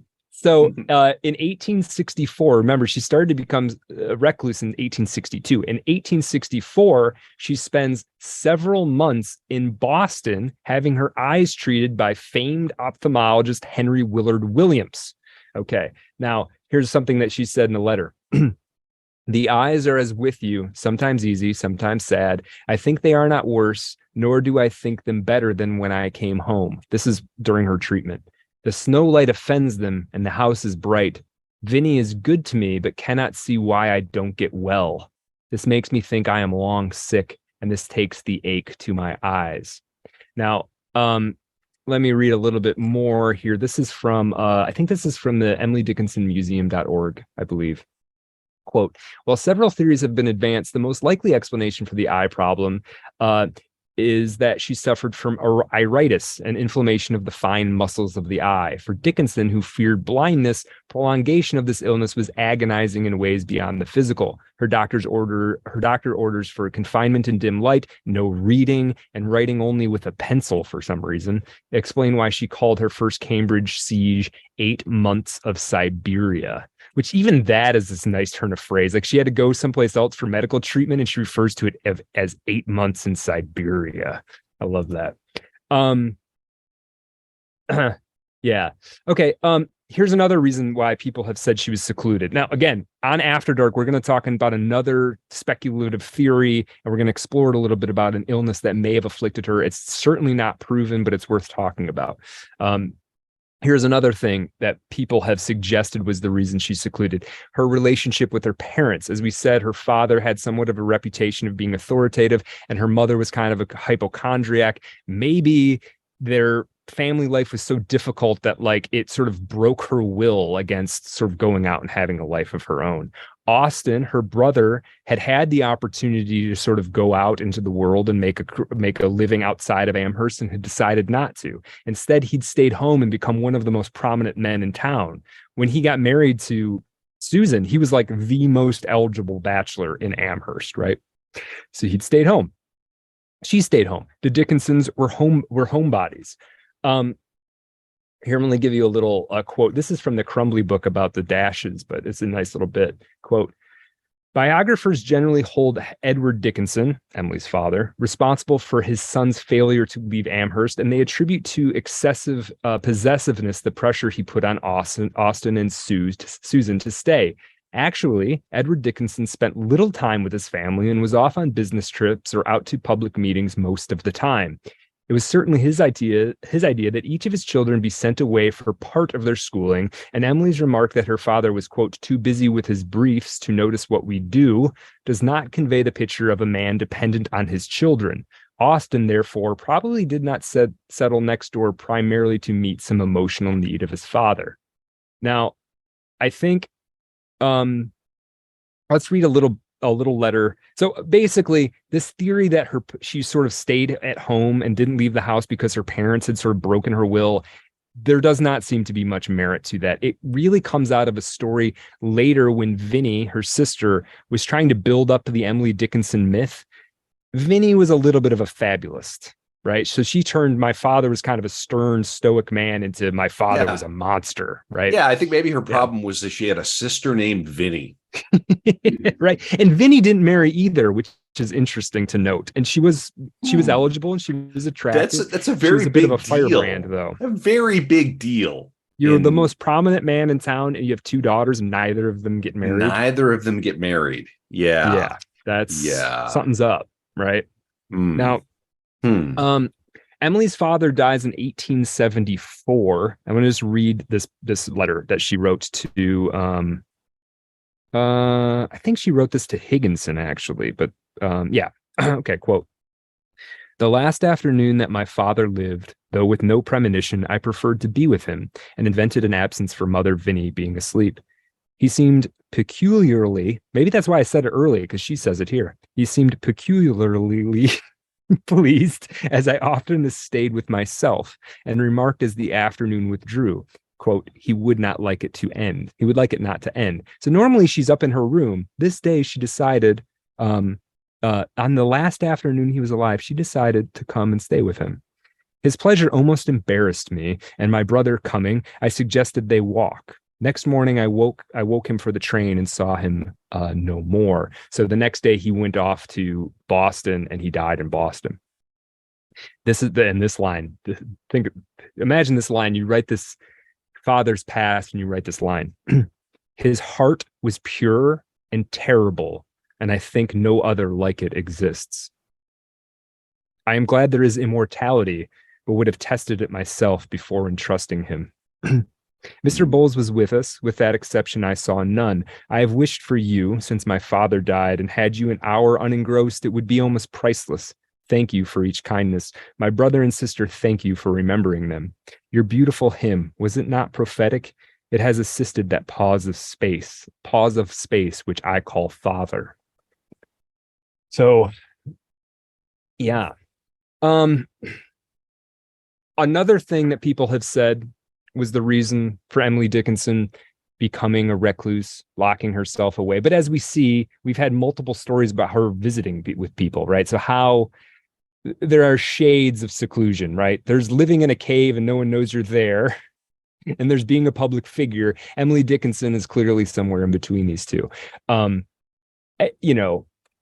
She didn't like being social, though. I think that's clear. She didn't want to go to parties. She didn't want to go across, she didn't want to go to church, these sorts of things. Probably an introvert here. Yeah. An extreme introvert. Yeah. What is she doing with her time? Is she just reading and writing little poems and poetry? Well, this is the thing. She had a lot of domestic duties too, and people will claim that she didn't. She had some forgiveness from her father, but like her and Vinnie were kind of in part running the household. So she's baking bread, she's making pudding. Later years, she's taking care of her mother. And otherwise it's plenty to do. Yeah. It is. Yeah. Mm-hmm. Yeah. When running a house before like electricity sure is a hassle. Oh yeah. It's a hassle now. Yeah, But now we're talking about exactly. clothes and Right. the washing board and yeah, Mhm. Yeah. 100%. Yeah. Yeah. Yeah. Mhm. Now here's another thing that people, so parents, I don't think the relationship with the parents is enough to sort of break her spirit and keep her home. One thing that people have supposed though is that she was so sensitive that early and ongoing death amongst people she cared about sort of broke her, like she didn't want to be out in the world because it's just hollowness and ugliness and death. Now, here's a quote from the Crumbly book. Quote, the slipping may have begun as early as her 13th year when Sophia Holland's death precipitated the depression which the poet called a, quote, fixed melancholy. Her letters to Abia Root, Jane Humphrey, and Austen over the next few years all speak periodically of low spirits in such a way as to suggest that depressions were a common occurrence. Almost any circumstance, illness, the beginning of a new year, religious doubt, separation from her family, was sufficient to trigger a mood of deep and troubled sadness. Thus, happiness was a rare and not to be expected phenomenon. Thus, after a visit to her beloved Aunt Lavinia, Emily writes, quote, I am visiting in my aunt's family and am happy. Happy. Did I say? No, not happy, but contented. She habitually used the word desolate in describing her feelings, and as early as her 21st year, she begins to think of the dead with something akin to envy. Upon the death of a neighbor's daughter, she writes Austen, I don't know, but they, the dead, are the happier, and we who no longer stay, the more to be sorrowed for. And we who longer stay, the more to be sorrowed for. And that's a little poem right there. Yeah. Yeah. Yeah, your hot topic girlfriend Yeah. Yeah. from the mid 90s Yeah. Now, who's off her meds. right. Yeah. But hey, listen, I feel you. Yeah. I'm with you. Man, not wrong. No, it's tough. She had a sorrow is for the living. Indeed. Yeah. She had a friend named Ben Newton early on, who was a law student working in her father's office, and she called him the first of my own friends. He was, quote, a gentle yet grave preceptor, and, quote, an elder brother loved very much indeed. Right. He was just a smart, literate, fun, interesting guy who was friendly with her, and they had a correspondence, and he felt like she felt like he had taught him things about literature, introduced him to books and that sort of thing. Now, this is from the Emily Dickinson Museum.org. Newton, as she called him, came to Amherst in the fall of 1847, 26 years old, desiring to study for 2 years in the recently formed, I already gave you all that. Emily Dickinson met him just as she enrolled in Mount Holyoke, and she became acquainted with his love of books during several weeks the following March that she was home nursing a severe cold, supposedly. We'll get into this severe cold later. She later wrote, quote, Mr. Newton became to me a gentle yet grave, teaching me to read, gentle yet grave preceptor, teaching me to read, what authors to admire, what was most grand or beautiful in nature, and that sublimer lesson of faith in things unseen. Now, he would die young, and she would write a letter. This is where she starts to seemingly in Ben Newton's death, she seemingly starts to become obsessed with what she referred to as her flood subject. And the flood subject is the concept of immortality. And I think when she starts to talk about immortality, we're talking about like a Gurdjieffian immortality, like that there's some way through some action on her part, there's some way in which she can crystallize an immortal life. Like, I think she ceased living in the present at all in some way. But interestingly, she writes this letter to a stranger after the death of Ben Newton. Let me just read it. Dear Reverend Mr. Hale, pardon the liberty, sir, which a stranger takes in addressing you, but I think you may be familiar with the last hours of a friend, and I therefore transgress a courtesy, which in another circumstance I should seek to observe. I think, sir, you were the pastor of Mr. Newton, who died some time since in Worcester, and I often have hoped to know if his last hours were cheerful, and if he was willing to die.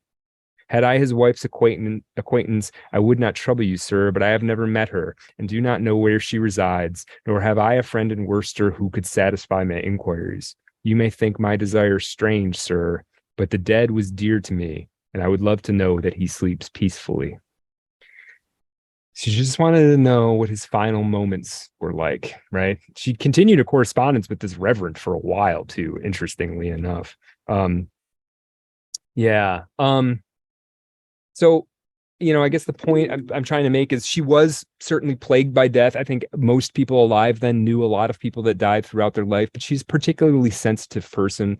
The worst death she encountered was well after she had secluded herself, which was in 1883. Her little nephew Gilbert died. He was only 8 years old, and she was devastated.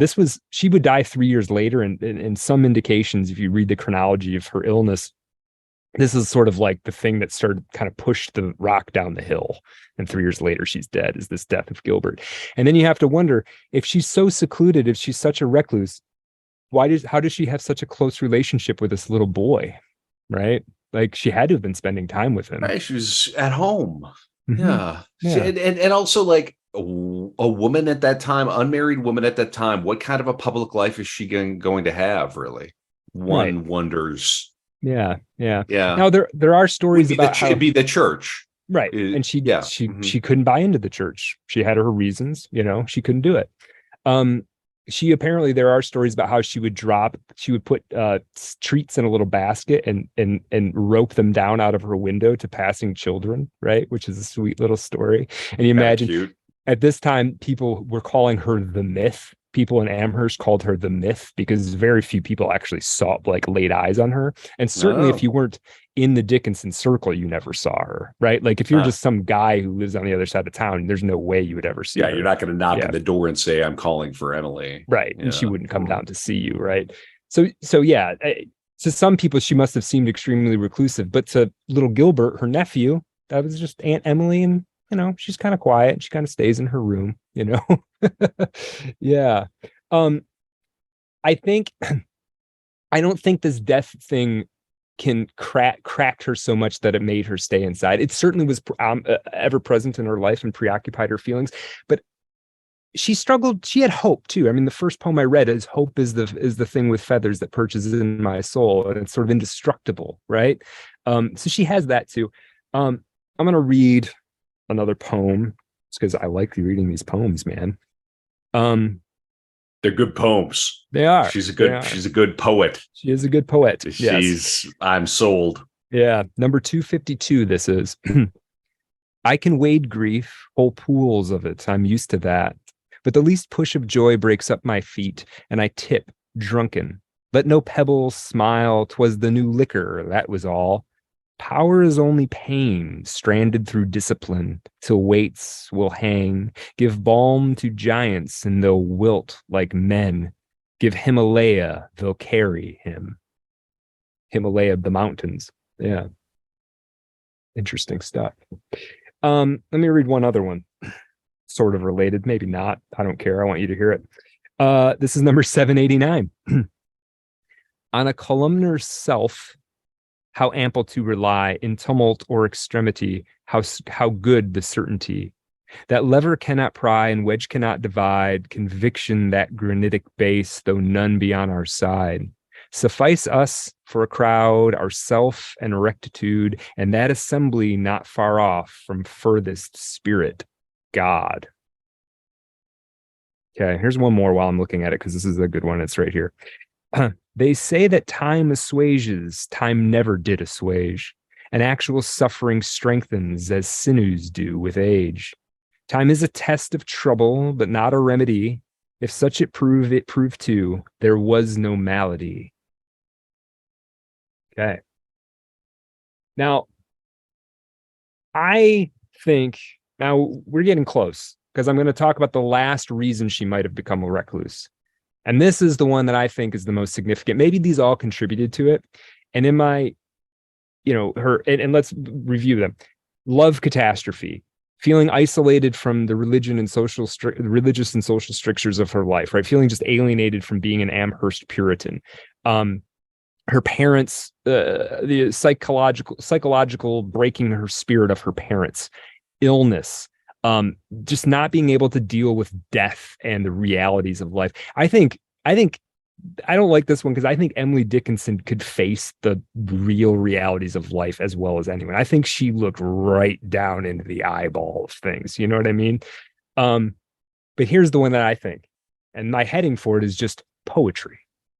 What if she just thought writing poetry was more important than anything else? Right? Sure. Is it that Right. crazy of a thing? I mean, Not going to make a living from it. right. It's not going to get her a husband. No. She probably didn't want one, or her time passed. She Yeah. wasn't able to. Okay. Yeah. All right. Yeah. Okay. I'm Yeah. willing to go with you here. Right. Now, I think let's read one more here. Okay. This is a poem 270, which would have been around 1860 when the seclusion really started.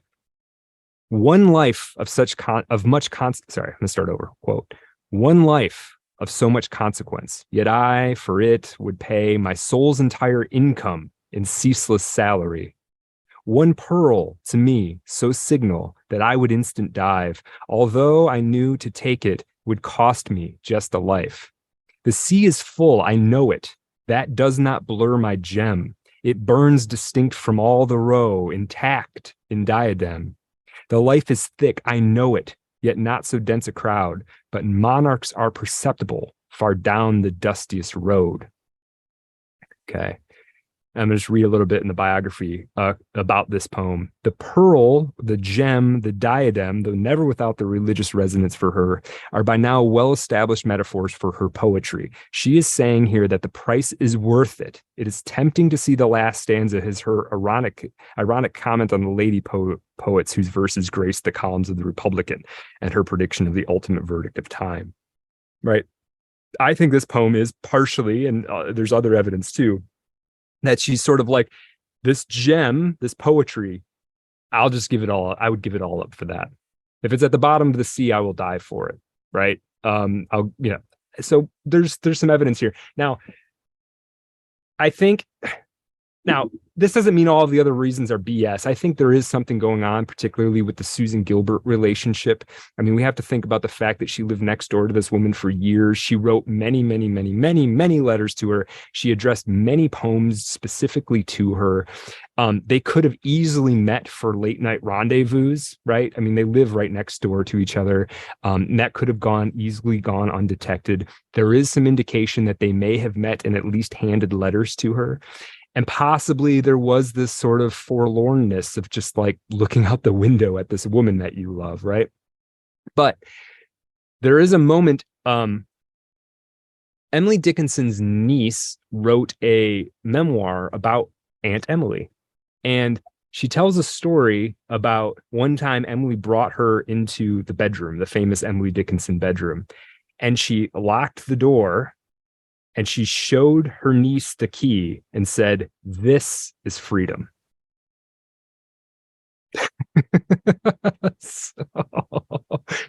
Yeah. Bam. Right. A room of her own. A room of her own for real, right? The soul selects her own society is a famous Emily Dickinson line. Now, I'm going to read a little bit. Yeah. And that's for men and women. That is a human thing. If you can't get a room where you can close the door and think it's going to be a hard road for you to be a writer. Yeah, you might as well just go dig a ditch. Yep. Really. Yeah. There's a great essay from the 70s by Adrienne Rich, who's a poet and feminist activist and quite a talented writer, called Vesuvius at Home. That's about Emily Dickinson, trying to figure out what Emily Dickinson's up to. And this is her thesis, is that Emily Dickinson basically stayed home because she was a poet, and a religiously serious poet, right? Who took it as serious as anybody has ever taken anything. Right. And there's a couple of things she relates this to. Let me read one. We're only going to have one or two more poems from Emily Dickinson. We're getting there. Here's an Emily Dickinson poem though. Quote, "He put the belts around my life. I heard the buckle snap and turned away imperial, my lifetime folding up. Deliberate as a duke would do a kingdom's title deed, henceforth a dedicated sort, a member of the cloud. Yet not too far to come at call and do the little toils that make the circuit of the rest and deal occasional smiles to lives that stoop to notice mine and kindly ask it in, whose invitation know you not, for whom I must decline. Right. Now, Adrienne Rich, I'm going to just read this quote from her. She's talking about that poem I just read and another poem. Quote, these two poems are about possession, and they seem to be a poet's poems. That is, they're about the poet's relationship to her own power, which is exteriorized in masculine form, much as masculine poets have invoked the female muse. In writing at all, particularly in unorthodox and original poetry like Dickinson's, women have often felt in danger of losing their status as women. And this status has always been defined in terms of relationship to men as daughter, sister, bride, wife, mother, mistress, muse. Since the most powerful figures in patriarchal culture have been men, it seems natural that Dickinson would assign a masculine gender to that in herself which did not fit in with the conventional ideology of womanliness, right? There's something about she's giving up even being entirely a woman. And this isn't in some sort of like transgender thing. She's sort of identifying her with what she would have thought of as the masculine generative power within her, right? Now, there is a little bit more about this. Art has no gender. It doesn't. No, it definitely doesn't. If you assign one, you're basically just making some kind of metaphor and suggesting the constraints of your own understanding. Quote, Dickinson's biographer and editor, Thomas Johnson, has said that she often felt herself, that is Emily, possessed by a demonic force, particularly in the years 1861 and 1862, when she was writing at the height of her drive. That was when she wrote a poem a day. There are many poems besides He Put a Belt Around My Life, which could be read as poems of possession by the daemon, poems which can also be and have been read as the poems of possession by the deity or by a human lover. I suggest that a woman's poetry about her relationship to her daemon, her own active creative power, has in patriarchal culture used the language of heterosexual love or patriarchal theology. Yeah, I'm going to just leave that stand. No more comment on that. Now, there is one other part, because I really think this Adrienne Rich, I think I probably have some qualms with maybe other things Rich has said or done, but I really think she's getting at something core about Emily Dickinson in this piece. Okay, here's another part. Quote, first, Emily Dickinson did not marry. Okay. And her non-marrying was neither a pathological retreat, as John Cody sees it, another biography, nor probably even a conscious decision. It was a fact in her life as in her contemporary Christina Rossetti's. Both women had more primary needs. Second, unlike Rossetti, she's a well-known poet, writer of Dickinson's time. Unlike Rossetti, Dickinson did not become a religiously dedicated woman. She was heretical, heterodox in her religious opinions, and stayed away from church and dogma. What, in fact, did she allow to put the belt around her life? What did wholly occupy her mature years and possess her? For whom did she decline the invitation of other lives? The writing of poetry, nearly 2,000 poems, 366 poems in the year of her fullest power. What was it like to be writing poetry you knew was of a class by itself, to be fueled by the energy it took first to confront, then to condense that image of psychic experience into that language, then to copy out the poems and lay them in a trunk or send a few here and there to friends or relatives as occasional verse or as gestures of confidence? I am sure she knew who she was, as she indicates in this poem. Quote, myself was formed a carpenter an unpretending time. My plane and I together wrought before a builder came. To measure our attainments, had we the art of boards sufficiently developed, he'd hire us at halves. My tools took human faces, the bench where we had toiled, against the man persuaded, we temples build, I said. Okay, now, yeah, okay. I hope I've made the case that maybe, just maybe, she didn't suffer from her life, but she was a powerful intellect, mystical poet, right? A fully realized person and Yes. poet and artist. Yeah. And Yeah. maybe a little misunderstood. Mm-hmm. Yeah. And probably almost certainly, like many of the artists we've covered on Art of Darkness, a woman out of time. Yes. Yeah. Very good job, Brad. I am Emily D. Pilled. Good. Now, all I've got left really is I just want to tell you the story of sort of her final bit, how she died, how her funeral was arranged, and maybe we'll read one more poem. Okay. Do it. Now, she did. Oh, by the way, she did have one more sort of correspondence love affair with this guy, Otis Phillips Lord, who was like a Massachusetts Supreme Court justice. But we're not even going to touch on that. Clearly, she had these various love affairs with powerful men mostly. Now, in the early 1880s, Emily Dickinson began to display the symptoms of what's called Bright's disease. Bright's disease is really, nobody dies of it anymore. And the reason nobody dies of it anymore is it's symptoms that arise from multiple different things. And so in the past, we'd call it Bright's disease. It's basically a kidney affliction, but we've come to find out that it's actually a whole bunch of different things, and they just didn't have enough. You corrected me on the Fitzgerald Live episode because you had been researching this and you knew what Bright's disease was. Yeah, that's right. I did not, and here we are. Okay. Yeah. Okay. So that's what she ended up dying of it. Now, in 1886, May 5th, 1886, at the age of 55, died clearly, obviously, in her father's house. She had made some funeral arrangements, however. Now, I'm going to read, this is from Dickinson scholar Martha Nell Smith. Quote, Susan Gilbert's, that's, remember, her brother's sister-in-law, the woman she likely had a decades-long love affair with.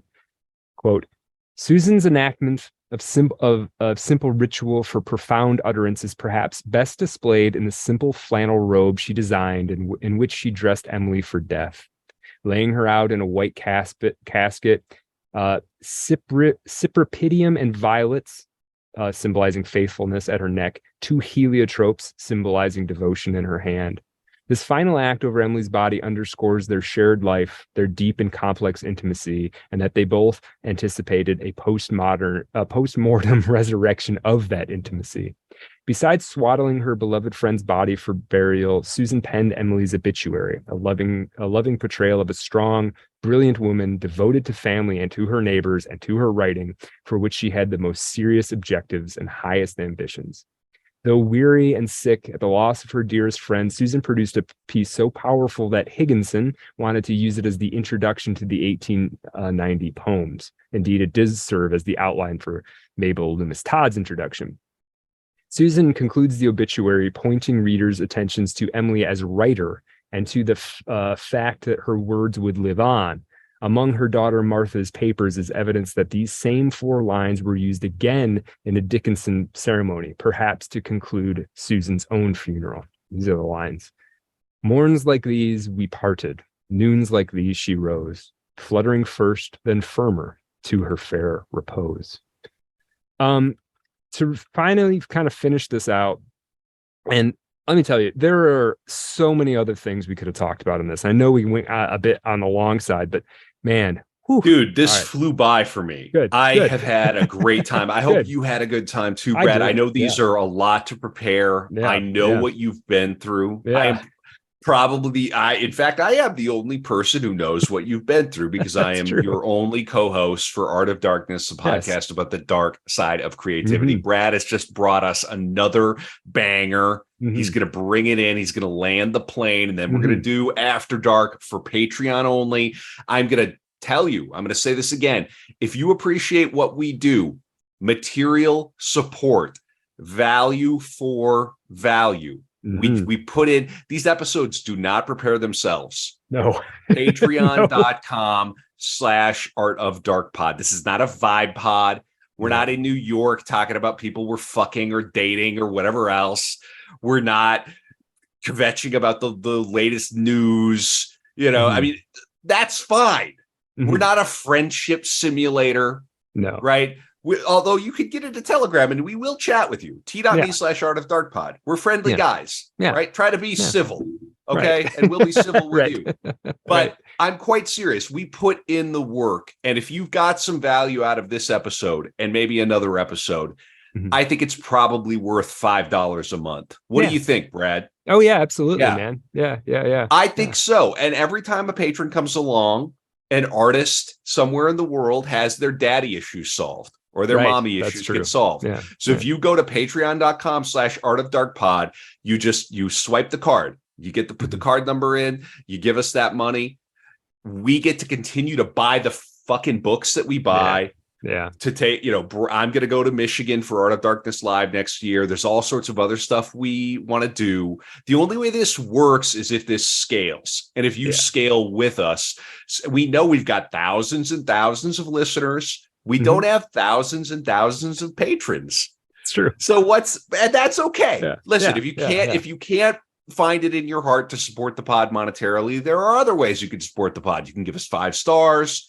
You can tell your friends about it, but really, truly, if you like what we're doing, if you don't want more Netflix garbage, if this means anything to you, like it means to Brad and me, this means a lot to us. We put in the work to bring you this podcast. I'm giving you a bit of the hard sell right now, but I'm really serious that it means a lot to us when we see that material support, because everybody can talk a big game. Everybody can be, I'm all about independent media and I'm all about the arts and I'm all about supporting artists and I'm all about, and then you just never go on to Patreon and actually do it. I'm telling you today on this core episode, this 4-hour, 20-minute-ish core episode that we're doing right now, to go and do the thing at patreon.com/artofdarkpod, because Brad, I know what Brad just did. Brad, you've been in Emily Dickinson town. Yeah. You've been in the Emily D zone. It's an intense place, bro. Yeah. Right, because I'm gonna go on a little bit here before you wind us down, and then we'll come back for the After Dark for the people who actually get it, get the message, and get Patreon. We're not a couple of what did you say, eggheads? Right. We are also artists in our own modest ways, and so. And we have academic backgrounds. You're an engineer. I studied history and philosophy, and we both have MFAs in creative writing. I'm sorry, we have MFAs. Fine, okay, we're writers. When you go and you research someone like Emily Dickinson, you're researching her with the insight, with the soul matter, the material of somebody who is also striving to write and to write well. So you bring this unique combination of earnest enthusiasm, education, not overly educated. You're not some PhD in American studies. Right. I'm not going to throw 11 polysyllables at you to explain what she's doing. Yeah. Right. And then you're also an artist. So I don't know if that means anything to you. If you could just zoom out and imagine, because I'm prepping Frida Kahlo over here. I just did Bukowski, right? Yeah. And maybe Frida's not your thing. Maybe Hank Bukowski is not your thing, right? Oh, but I guarantee if you listen to one and that's not your subject, wait an episode or two, and we'll hit somebody you want to hear about for sure, guaranteed. That is what I'm talking about. Annual subscriptions are now available. We make it worth your while because we do extra content for every single episode, and for those who do support us, we really, really appreciate it. All right, Brad, bring it in. Yes. This is arguably, not even arguably, this is generally the consensus of the last poem that Emily Dickinson wrote. I believe it's number 1768. Quote, "The saddest noise, the sweetest noise, the maddest noise that grows. The birds, they make it in the spring, at night's delicious close. Between the March and April line, that magical frontier, beyond which summer hesitates, almost too heavenly near. It makes us think of all the dead that sauntered with us here, by separation's sorcery made cruelly more dear. It makes us think of what we had and what we now deplore. We almost wish those siren throats would go and sing no more. An ear can break a human heart as quickly as a spear. We wish the ear had not a heart so dangerously near." Oh. Yeah. Ooh, thank you. Thank you. I'm glad to be done with that, but holy moly, I enjoyed it also. So it's good. What are we talking about on the After Dark, Brad? We are going to talk more about Emily's, for lack of a better word, sexuality, including a little bit more about her relationship with Susan Gilbert and possibly some other relationships she may have had with women. And I don't want to talk about this in order to be scandalous. I think it's indicative of how scholarship goes about investigating the life when you don't have all of the details. How do you piece this together? And we're going to kind of talk about that through the story of this. We're also going to talk about what was the illness that Emily referred to having at times. What was she afflicted by? And there are theories about this and counter theories about this, and we're gonna spend some time there. We can't forget the closing question. Oh yeah, what would she be doing today? I'm going to ask you. What do you think she'd be doing today? Because I think she could be. I think she'd be a killer writer. I think she would be a monster today. Yeah. I think she could have. Yeah, she could have written anything she wanted. I do wonder if the easing up of expectations on women would have allowed her to sort of flourish in a more ordinary lifestyle, maybe. And if that were the case, she would have published. I think, see, this is the thing. It's not that she didn't want to publish. It's that every time she did or came close to it, nobody understood what she was doing. If she'd have had... She feels like she's way like light years ahead of her time. She's doing something bonkers for that period. Yeah. And I think it's now maybe the world would have caught up to her or something. And I think she could have been a big freaking deal in the literary scene one way or another. I don't think she would have ever gotten to writing novels. She might have written something more memoir-ish or some kind of hybrid text. But clearly, I mean, she's got the image and the sound and the phrase she has and the metaphor. She has all of that as locked down as anybody ever has, really. So she could have done something really impressive. She did she did something amazing. Yeah. I feel like I have some cerebral congestion having done this. Oh no, Kevin, you want to take that very seriously. I'm going to go downstairs and quick hammer a bunch of water and see if that goes away. Brad, excellent work. We'll be back on the After Dark. Yeah. Amazing Grace.